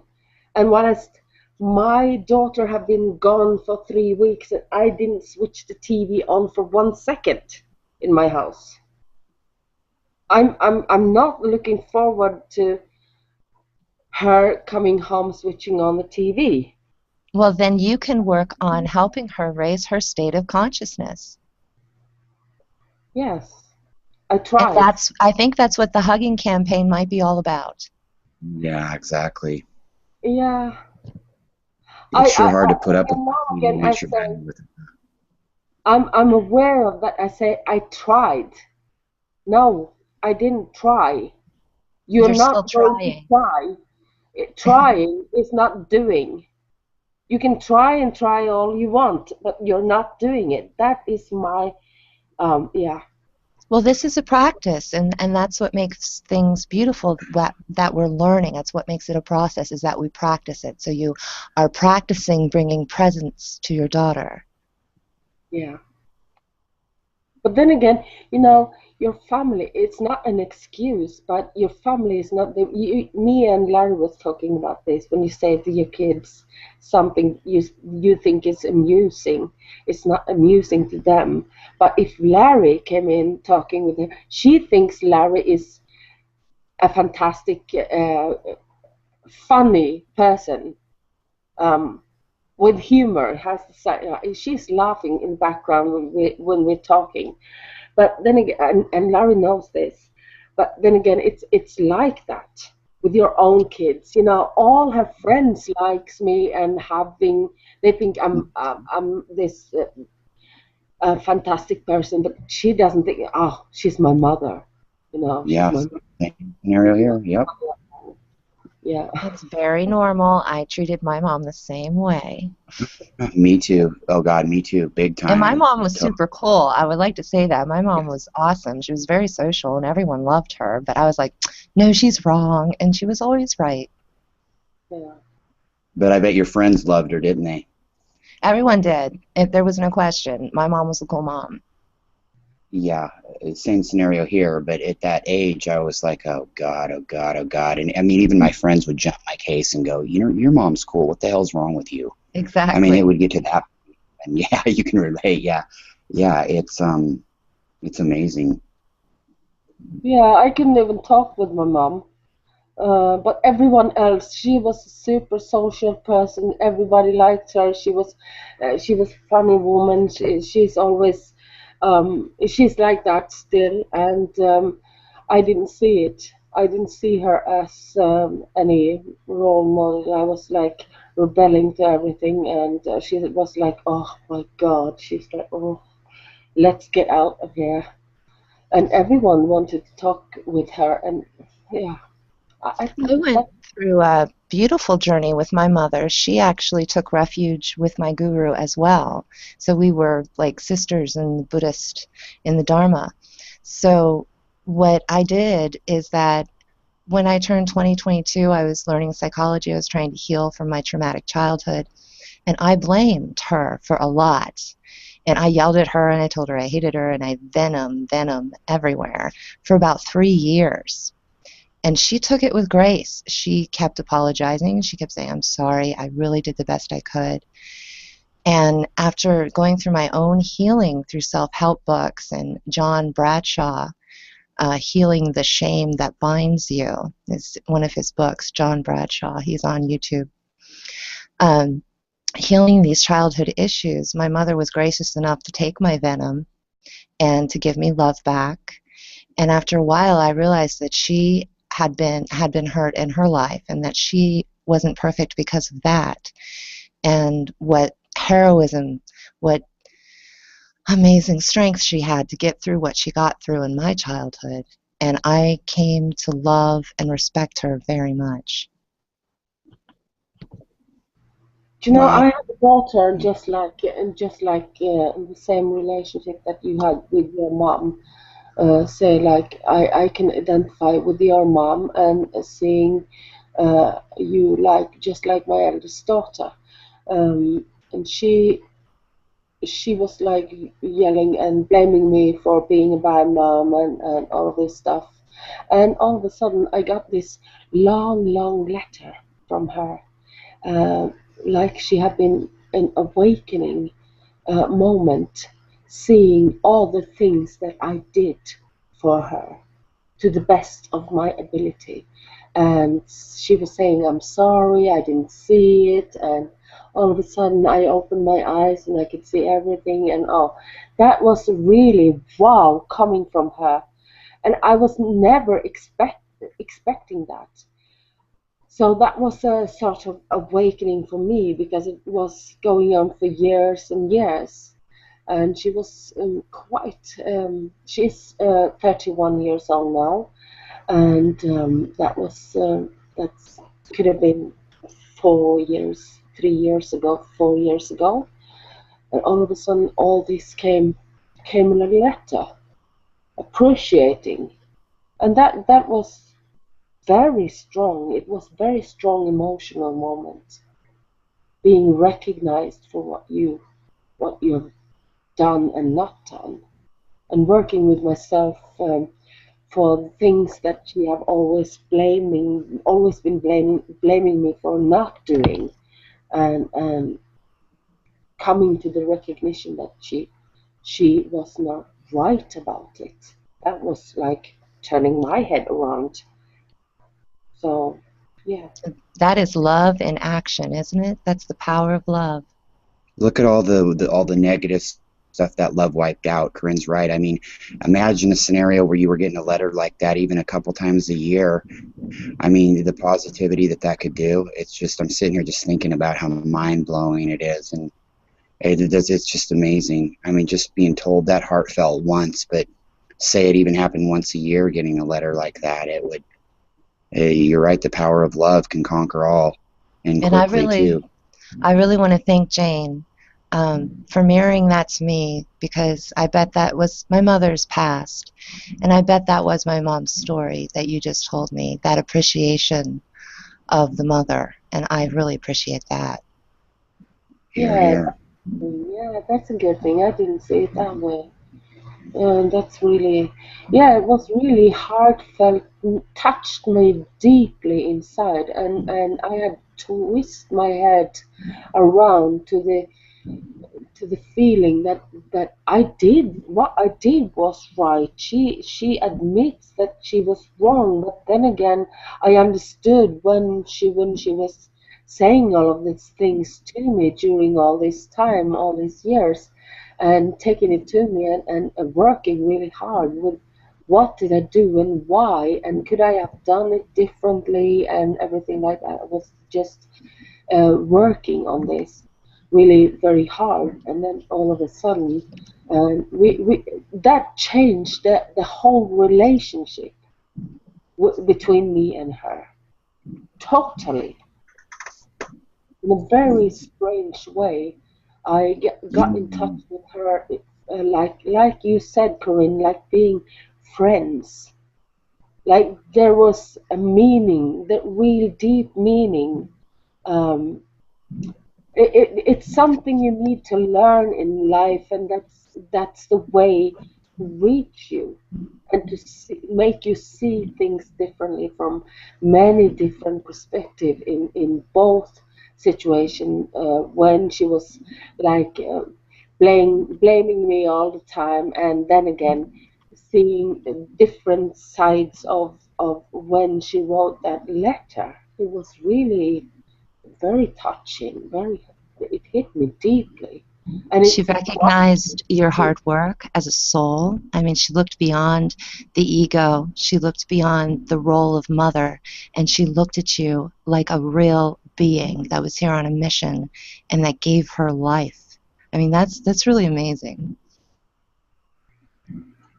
Yes, she told me that she had been on a class that was, she called it mindfulness. I've Oh, been in a yes. Thich Nhat Hanh talks about mindfulness. It's also a Buddhist concept. Yeah, I've not looked into it very much, but mindfulness says something about the whole word to it said something about looking into yourself and what you being mindful of several different things. I've not looked into the concept of it, so I don't really know much about it. But that was the breakthrough for her to see things differently. Mindfulness asks us to listen to the thoughts in our head, to really start being our own friend. My guru gave me a homework, and she said, for 1 week, you must listen to what you are telling yourself in your head. By the end of that week, I thought I was going crazy. I went back to my guru and said, my brain is totally messed up. Please help me. And she said, yes, that is it rising. It's the sickness, so to speak, rising up so that we can cleanse it. And I became more clear. Now, gurus have powers, siddhis, they call them. So did she bless me at that time, or was it the grace of God? It matters not. It's all the one. It's all the same thing. But getting into that vibration, that very real vibration of mindfulness that's been practiced by ancestors since the beginning of time, we tap into that time that is no time, and we become the observer, as Ramtha talks about. Ramtha is a teacher who channels. It's Jay-Z Knight, and she talks about Yes, the observer, as she puts it. she's great. Go ahead. Yeah, so that taps into also what I have been teaching and saying so many times to so many other people. Now it's sitting back to me. We are on this earth to observe and to explore and expand. So we need to listen to our inner voice because we don't see where we're going. Your oversoul is seeing, is pointing you to a direction and knowing uh, everything. You are not all knowing, so you're not to be worried about anything. You just go in the direction you're told to go and observe it, explore it, and experience. And that is all that you have to do. There is nothing more to it. That's the life. I think that we find this difficult in the Western mind, is to be following something higher than ourselves in a faithful way. We are so conditioned to authority being negative that it is more difficult for us to have a friction-free relationship with God, or however you see God, or your oversoul, or your higher self. It's difficult to have that with the Western mindset, so that's why we break through it with Eastern traditions such as meditation. Yeah, I guess for me it would have been very much in the direction of reminding all the time, keeping in mind that this is the way we're supposed to do it, and applying it in my own life. It would be right on spot, as you say, very difficult to practice, to do it, because it's something to say it to others, and to do it and practice it yourself, it will be totally different. And awareness You is know, Why would we Corinne, be you mentioned, talking about it with others unless we were doing it why would we be discussing it with others unless we were doing it ourselves? Right, I think I misunderstood. No, you don't. I don't think you misunderstand, because I think that have been very hard. You observe some things, but then there is always something missing, or you are on the road constantly. So there will be a reminder. That was also what you said, was also a reminder to me. Keep in mind that you're not left outside. You're also going to apply it. You're not to tell other people what to do all the time, or advise other people, take it or leave it. But you need to also be reminded of it yourself. Oh, yeah, we can only be teachers if we're still growing ourselves. It's the only way. And then we find that our clients, or the people for me, clients, but the people we're talking to, we keep attracting higher and higher vibration, those who speak our language. And so as we evolve, they evolve, and it's beautiful. You know, Korinne, we talked about conditioning, and it's funny you brought up Jay-Z Knight, because about, I don't know, 10 years ago or so, one of about the only 10 episodes of Coast to Coast that I've ever liked, Jay-Z Knight was on there talking about Ramtha, you know, and at the time I listened to the whole show, and I really enjoyed it, and at the same time, that conditioning in my mind was like, okay, well, yeah, it sounds good, but something's got to be wrong with this lady. And it's funny you mentioned her, because I was just thinking about that particular episode of Coast to Coast out of the blue about a week ago, and I haven't even thought about it in years. And there was so much wisdom. There are no coincidences, dude. No coincidences, exactly. Yeah, that's kind of one of my lines. But, you know, and I'm going to go back and try to find that episode, because it was just really brilliant. And, you know, it was just amazing, because, you know, my conditioning at the time, it's weird, it just wouldn't let me completely relax and go there. I still had this voice in my head telling me, oh, well, it sounds great, but, you know, she's crazy or whatever. But now it all makes so much sense now. You know, everything that I heard said on that show that night, it was just amazing. You know, like I said, one of the only episodes of that show really ever worth listening to, you know. Amazing. I really like Jay-Z Knight. There's been a lot of controversy. I'm a conspiracy theorist, so even with the New Agers, I'm like, hey, what are you up to? So there's bad blood. There's mud slung at everybody who awakens. I don't care if they're celebrities or not celebrities. The things that Ramtha says resonate with me. I have learned from Ramtha. I feel like I could channel Ramtha. You know, Ramtha feels like a very pure energy and healthy. And strong, and I'm not that strong. I really am respecting Jane's warriorness and standing on her power and all of that, because my hero is Wonder Woman, and you know that's what she does too. So I'm trying to cultivate that and practice that within myself. So I appreciate it being here in my environment. That's amazing. You just said that. Jason Wilson, one of our fellow admins who does shows with me and with Jane sometimes, he describes Jane exactly like you just did in that voice too. So that was kind of cool. Yeah, well, I thank you very much for seeing me as that, because I don't see myself as such.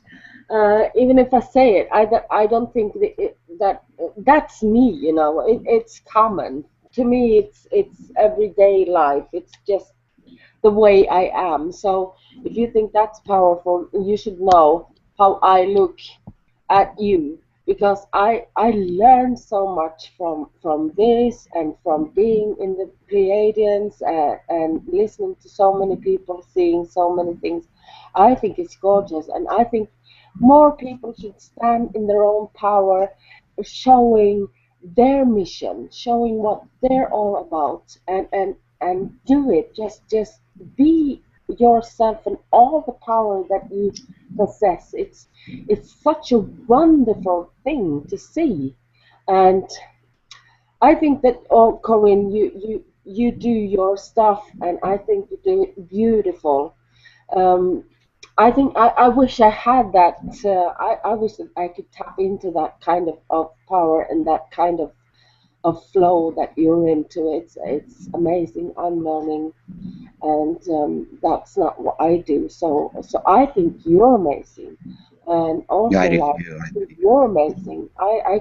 I can be anything without you guys. So We should all say namaste. Yes, namaste. And Corinne, I really got to say I agree with Jane totally. I know we talked the first time and it was kind of just a filling out thing for me, and your wisdom is just amazing, and I've learned so much, and it isn't even just your words you say, it's your vibe and your energy, and it's really amazing, and it really just adds a big key component for me. And I mean, I feel really, really good right now. I feel humbled in such a great way. You I know, appreciate that. I appreciate that so much in my heart, but I must, I'm a messenger. I do what they tell me. I say what they tell me to say. well, I love the day. Yes, yes. So Hermes is my main spirit guide. Hermes from the Greco-Egyptian. He first reached enlightenment in Egypt, and then he came to Greece and started mystery schools. Wow, amazing. Well, he yeah, deserves an eternal shout out. Yes, Hermes is pretty amazing. but then again, Yeah. seeing you is really amazing because he can channel your himself or that kind of spiritual ways through you. That is amazing. It is the truest love I've ever known. Yeah, and if you can shine out and be that, uh, if this is the quality that is being shown through you, that is quite amazing. You know, Jane, I'm starting to get a visual. I'm having a vision, and I think that you might know the answer to what it is. So I see space, and I see our Earth, Gaia, and above that, I see the infinity symbol in white gold. And right down through the infinity symbol, I see like an ancient, meaningful dagger. And then there's a rose right in the middle of the infinity. Wow. So I do know that in some rituals, the dagger goes into the chalice to speak of the Grail, to Yeah. speak of the union of masculine and feminine. Yes. So does that mean forever love? We are in union with Gaia. I mean, what do you think? Riff on it for me. Tell me what you think, darling. Well, you know how we see a rose. A rose is a beautiful and rare thing. It's not that is in a spiritual way. That's not something you would pick up. It's something you would watch with admiration. It's something beautiful, and the color is like love and the blood, life giving, eternal.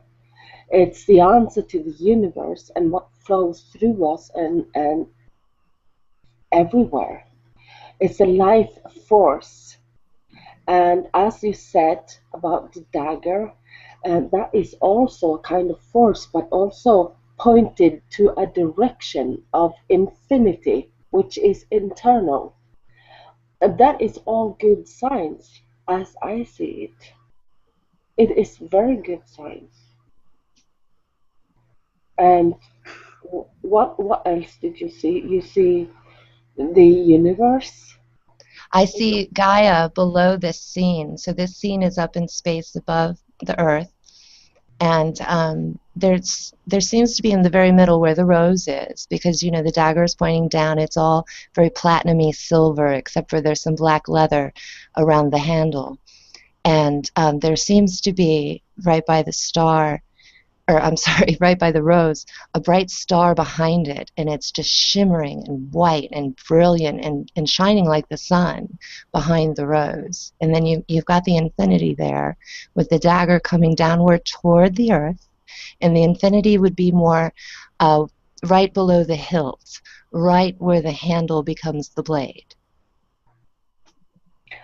Well, the silver color is always also a female energy. Lunar. What? I believe it's lunar, of the moon. Yes, yes, exactly. Yeah, that's what I'm thinking also. And directed to the earth, to Gaia, that is very powerful And because that, tomorrow we're having a supermoon.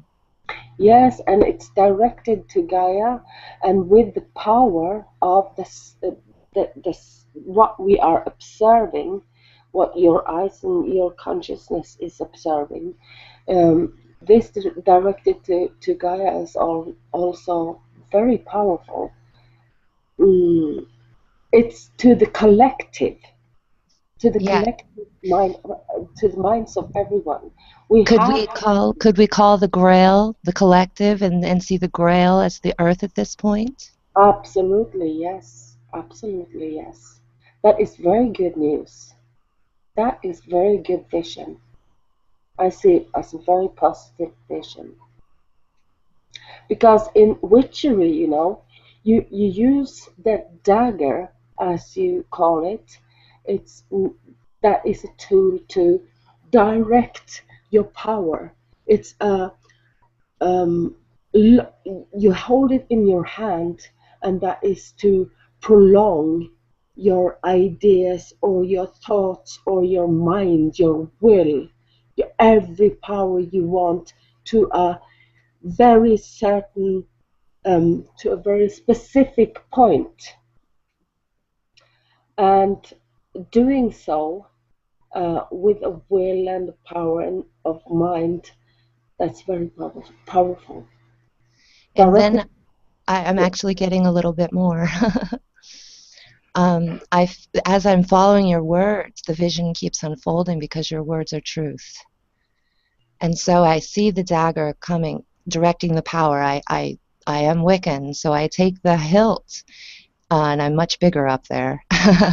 And I say, all right, this is directing power. So I put my will toward it, my higher will, and let that happen. And then I see that the infinity has grown wings and it's flapping.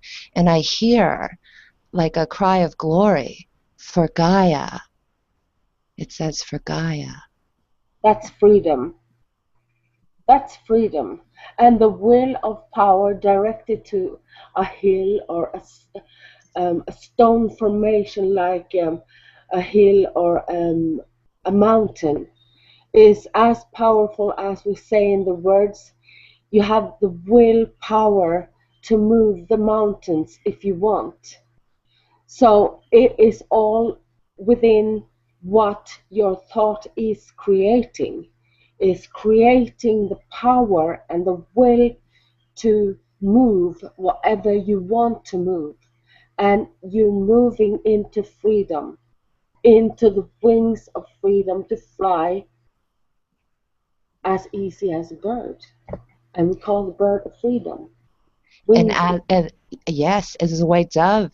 And as your words continue, the vision continues. I am now closer to earth, but I'm wearing a crown of sovereignty. And I see some earth changes, let's put it that way. And then I see my spirit guide Hermes, who looks like the statue of David. He literally looks like a walking, talking statue of David. He takes me up and he puts me on his shoulders, and I raise my hands, and again I say, for Gaia. So we know earth changes are coming, and I think they're just getting closer. So, but as your words of truth, they continue my visions, and I've never really had that option before, Jane. That is also directing to the power of the people, having the strength to carry all this is on your shoulder, is directing to the knowledge of know that you are this powerful. You can carry whatever you are sent to earth to take upon as a task in this earth at this time. You're not here because of, it's for a reason. It's because you're strong enough to handle it, and you knew before you came here that you were on a mission and strong enough to carry it. You were strong enough to carry out your mission and determined enough to do so. And there is nothing that's going to stop it. We just have to believe. And You I are. don't know if David is a Uh, sort of a symbol of belief, but I don't know what kind of David that is, but the statue, but that is, we need to believe, we need to know, we need to tap into our strength and knowing that you are strong enough. You are so much more than you think you are. yeah, the David statue, so David and Goliath, wasn't that David and a giant? Yes. So we have the underdog story, and Hermes is always going around acting like he's Superman, like that's an archetype for him. And super God, the savior, Neo in the Matrix, all those things. But, Jane, what you're saying is what you're doing. You're interpreting the vision like you're an ambassador of knowledge. You are interpreting this for people. You're doing it in a speech, almost as if you're at the UN giving a speech. This is what I see. Do you know what I'm saying? You have very strong force with you. Yeah, I can do that, but I can never do it without you, because I don't have that kind of visions coming to me, like you see now. I can come up with something like that. It's been a while since I've had this visions. It's really, and the visions that I had was not of a good thing. It was always when something bad happened, and it came to me in a time that I couldn't do anything about it. I couldn't reach to the situation. I could only pick up my phone and call someone, and the one I called was the one that something would happen with or to. So I could just get the truth that, yeah, that's really happening. How did you know? Why did you call? And that I would feel like, oh, this is hopeless. I cannot do anything about. I can see all this terrible, feel this all this terrible, feeling sick all through my body, uncomfortable and not good. So my visions were never. I can never see something good coming out of it. So I could never do this. I don't. Well, as I see it now. Right now. I Right. I didn't, I don't know what to do. I didn't know what to do with it. So maybe that is why it stopped also. And that, Well, we as a collective have been in lower consciousness for so long that I no wonder that happened to you. I'm seeing a unicorn now. Maybe I'm calling you a unicorn. But the thing is that you are raising in consciousness, and all of your limitations will be taken away from you. But isn't it nice that here I have this one gift and you have this other gift, and together it makes a whole gift. It makes a whole message. yes, that's what yeah, it's beautiful. Yeah, it's beautiful. And maybe this is the thing that we have been waiting for, to see this picture, that to what I said, get the cards on the table and let us see the whole picture together as a unit. Exactly. That is where the truth is. When we can see it all together.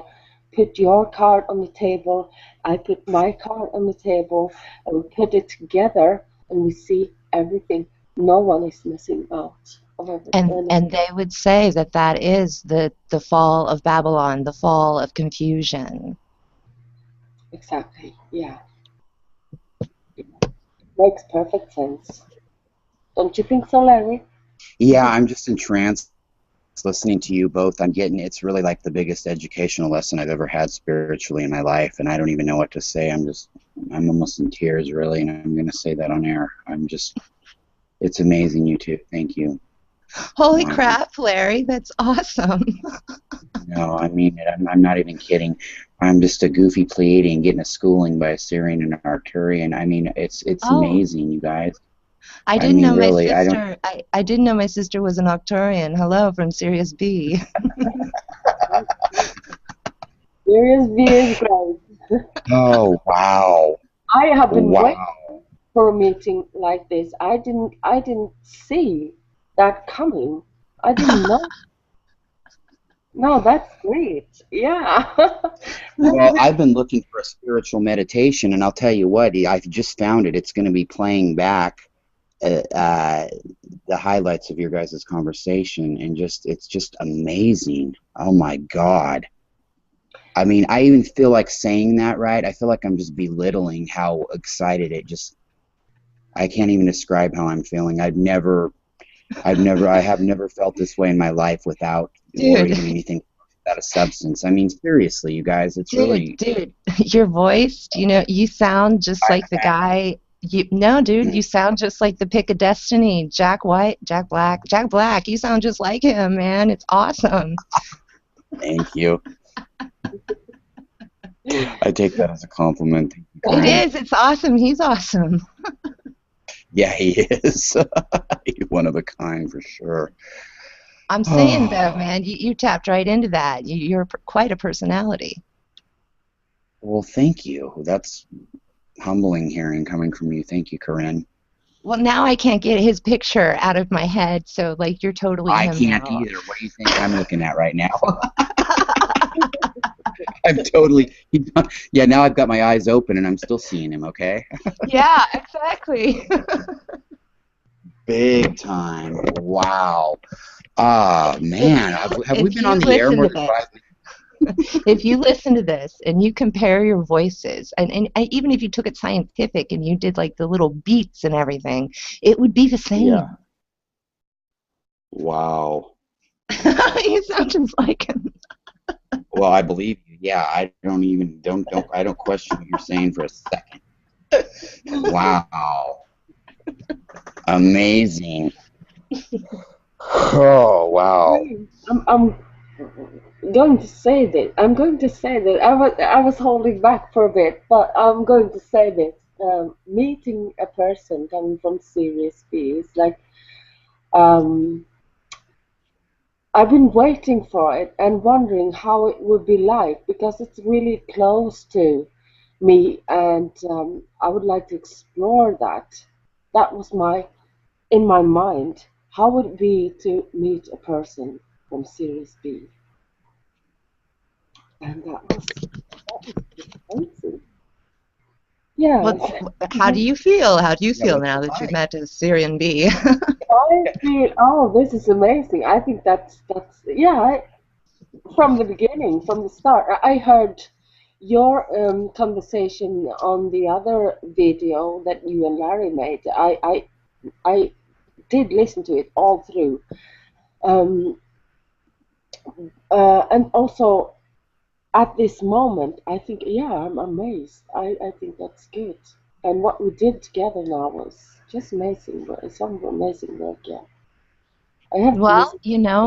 upstairs, up in the stars, all our families are working together, and I think we're wired to work together, not just, as physical beings, but as souls. I think it's part of God's plan. It always has been. We've always worked together very well. Yes, that's been on my mind also because I was sort of missing that. And I was thinking also, why is there no one from Series B around? I But am thinking the same thing. There is Brad Johnson, and he channels a being called Adronis from Sirius B, and Mhm. someone channels Archangel Hermes from Sirius B, but I don't know who that person is. I don't So, either. Brad's the only one I know of. but yeah, my Hermes is from Sirius B, and coming across someone else who channeled him flipped me out, and it was wonderful.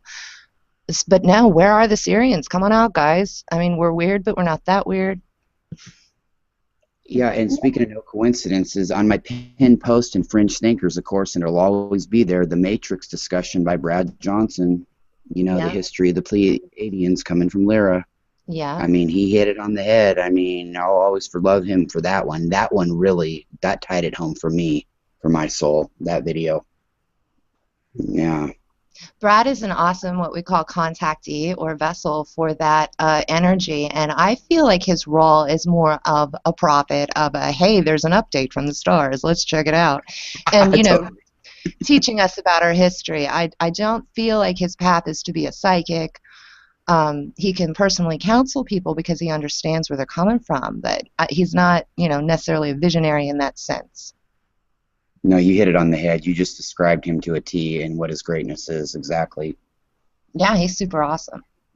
Yeah, he's super awesome. I've seen him several times. I like the whole appearance, the message. What he's talking about is always hitting me big time, and I've been thinking, yeah, what if you could just get in touch with someone and have a conversation with someone like that?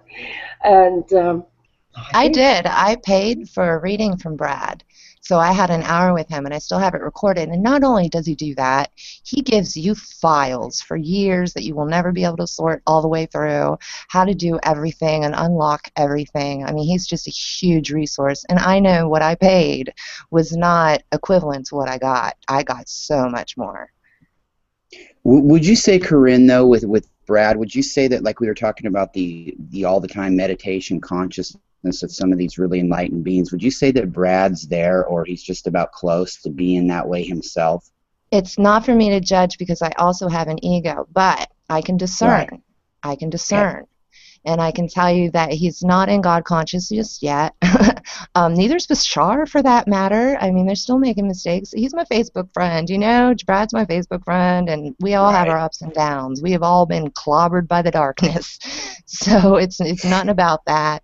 But yeah, totally he's on his way, I think, as long as, when Gaia raises, most of us will be most of us that are left, will be in that higher consciousness. Great. That's exactly how I feel about him too. He's right on that line. Exactly. You spoke of Bashar. That's Jane's guy. I'm more of a Cryon guy, but I know Jane loves Bashar. I like Cryon too. Yay, Cryon. Hell yeah.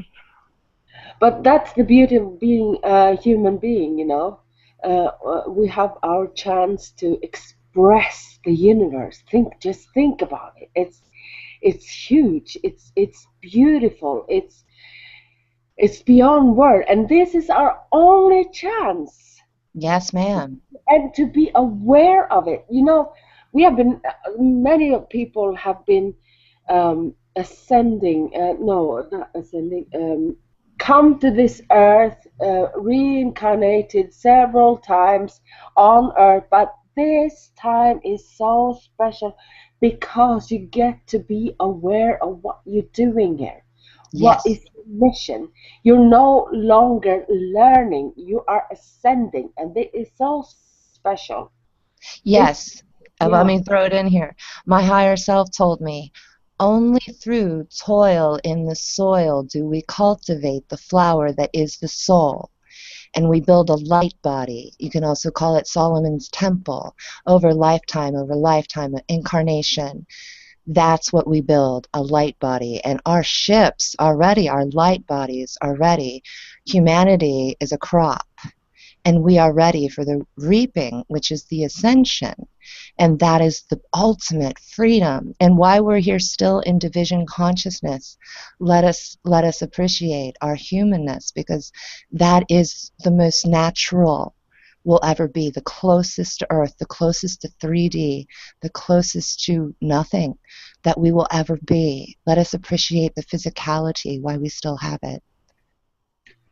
And just think how amazing it is for us, to each and one of us, getting to be here and expressing the uniqueness in everything that is, and having the freedom to do so.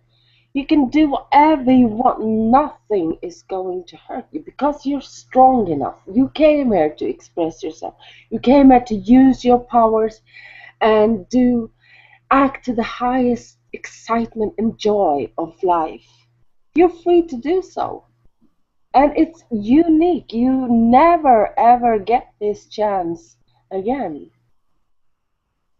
And thinking about that is quite amazing. That's magic. It's beyond whatever you can think, I think. I've had visions that, and you know, it's hard for me to trust my visions sometimes because they're so out there. But I've had visions and instruction that there will be a great integration of the fourth dimension, the third, and the fifth. The first integration would be of the fourth, and that also has all the earth changes in it. And we may lose, you know, quite a few people, but they're only going home. It's not that big of a deal, I'm told. You know, I'm told not to see it through a human's eyes. I'm told to see it through a higher perspective, that when we lose lives, lots of lives, they're going home, and they're safe that instant. They're always safe.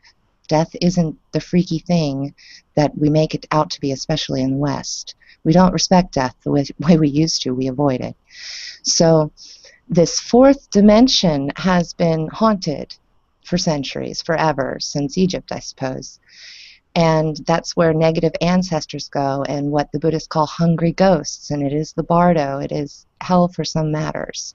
It's people who haven't been loving themselves, and they've put themselves in a dark space because that's where the vibration is. They merely need to look up to see the light, merely lifting their heads, and they will be helped. So it's just like a resting place in that sense. They do incarnate from there, and they can be quite negative people because they didn't learn anything on the other side at that time, because the fourth has been distorted. So the fourth dimension is coming much closer to the earth, and that's what's causing earth changes.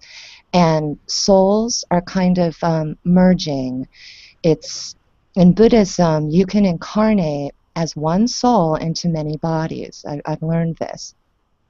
So it's possible that there are a lot of fragmented soul parts out there acting as full beings, acting as full people, you understand. And when there's a cleansing, so to speak, it is merely an atonement, an at-one-ment. It is merely calling everyone back to themselves. So even if one person has incarnated in 20 bodies, those 20 bodies are going because the one soul is going home. Does that make sense so far? Totally. Yeah. Excellent. So once the fourth dimension is cleared, in that sense, the fifth dimension can then, we can see it linearly as it's coming down, you know, as it's melding with the earth. But what's actually happening is the earth is raising in vibration. And that vibration is going to hit the fourth, and it's not going to look nice. And then that vibration is going to hit the fifth, and that's when it's going to start looking real nice. Yeah, I totally agree. This is how I see it as well. How about you, Larry? Totally resonates with me. And, you know, I know we're running short on time, but I really quickly wanted to get Korinne's take on something. About 20 years ago, I heard a gentleman by the name of Robert Morningsky mention something, and it might be completely off topic, but he mentioned he was advising the people he was talking to that if they could remember this, you know, when they were passing on into the next life or the next dimension, you know, when they were passing on out of here and they saw that light, he encouraged them to not walk and go towards that light because they would be used again in the reincarnation cycle. He encouraged them to turn around, go the other way, and take their place amongst the stars. Turn around from that light and go out into the stars. Don't go back into that light. And I've had trouble with that, like, for years, wondering. It really resonated with me what he said, and it sounded on one hand like it was so true, and then on the other hand it sounded like it could have been deception.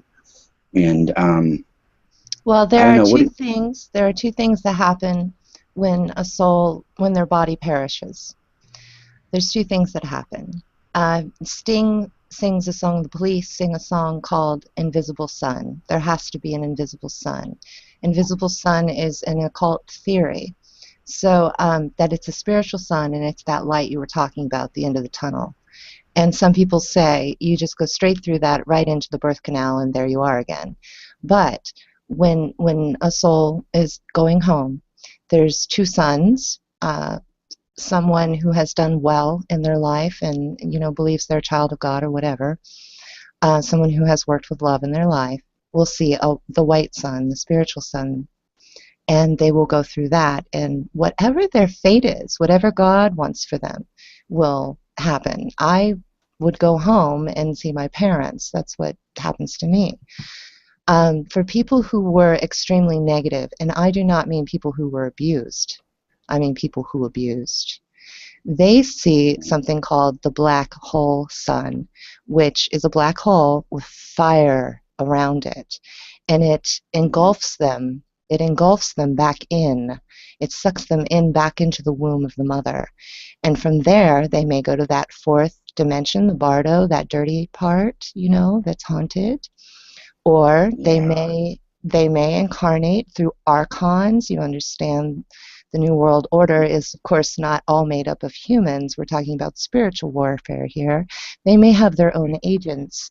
They may have their own way into the black spirit, you know, that sun, that black hole sun, and get to incarnate their legions, so to speak. I mean, that would make sense to me. So, you know what I'm saying? But no longer is that going on, and no longer shall that be, because it is not so, because this is all Maya, this is all illusion, and the illusion cutter is coming, Kali Ma.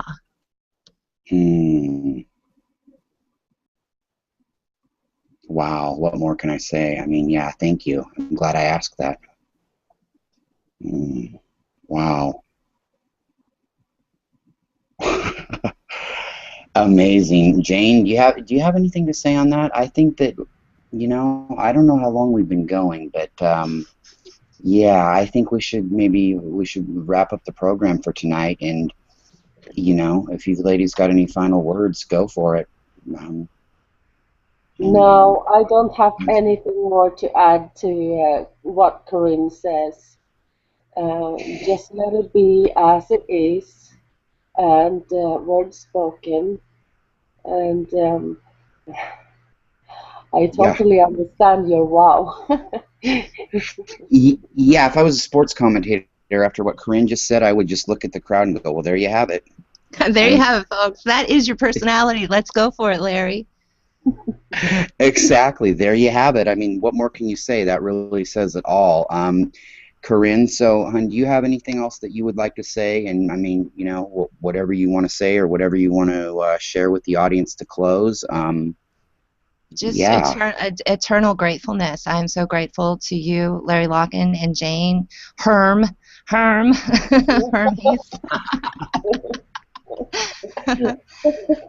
I'm just so grateful. I'm just gushing and thankful. Yeah, I just want to, all you can say is namaste.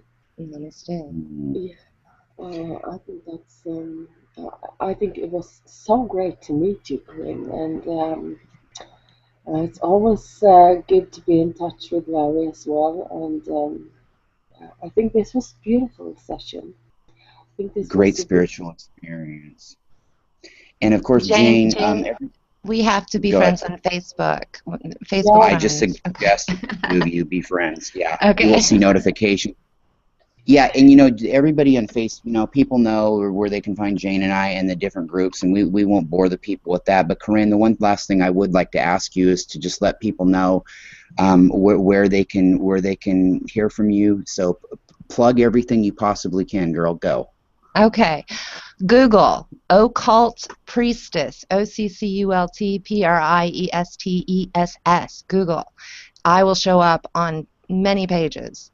Then you've got the YouTube is Occult Priestess, and you've got the Gmail is Occult Priestess. So occultpriestess.com is for my services. That's it. Right. Well, also too, Korinne, you also have a really, really, really cool new group on Facebook. God is a DJ. Yeah. God is your DJ, which is an invention of Hermes, and it's all the details are there. But all our friends get together and we listen to the lyrics and we watch the videos and we party and dance together because the gnosis has been passed down through the music. It's like going to college, but it's fun. Yeah, exactly. That's fun. That's funny because the Pleiadian disco page, the one I did, that came to me strictly from the Pleiadians. Did Hermes, was that Hermes' idea though? Your music site I was was. told during my first awakening, I actually had a record player in my head. I could actually hear music in my head like a schizophrenic, but it was awesome and I was in bliss. I was very happy. And I was hearing songs like, Your love is lifting me higher, and I was all jazzing on God and God was jazzing on me. And I heard a voice and it said, if we can get you to believe just for one day, God is your DJ, we can change the world. Mm. And Well, I there dropped, you have it. I dropped the mic like that, like Eminem, like yeah. Hell yeah. Well, and there Korinne, you have please quote the Bible. In the beginning, it was the Word, and the Word is a sound. Is that how it goes in English? I'm not sure, but that it. sounds beautiful. It's very Hindu. It's a hymn. It's a song to God. Our whole lives, our art, our souls, are songs to God. We are the incense God burns. Well, then it has to be. Definitely so. Ladies, thank you very much for coming on. Jane, thank you very much as always. It's been a pleasure. And Korinne, what an enlightening experience. And I can't say anything more than that. Thank you too. And I would like to say namaste and much love to everybody out there. And just keep onward and upward. Thank you. Much love. Good night.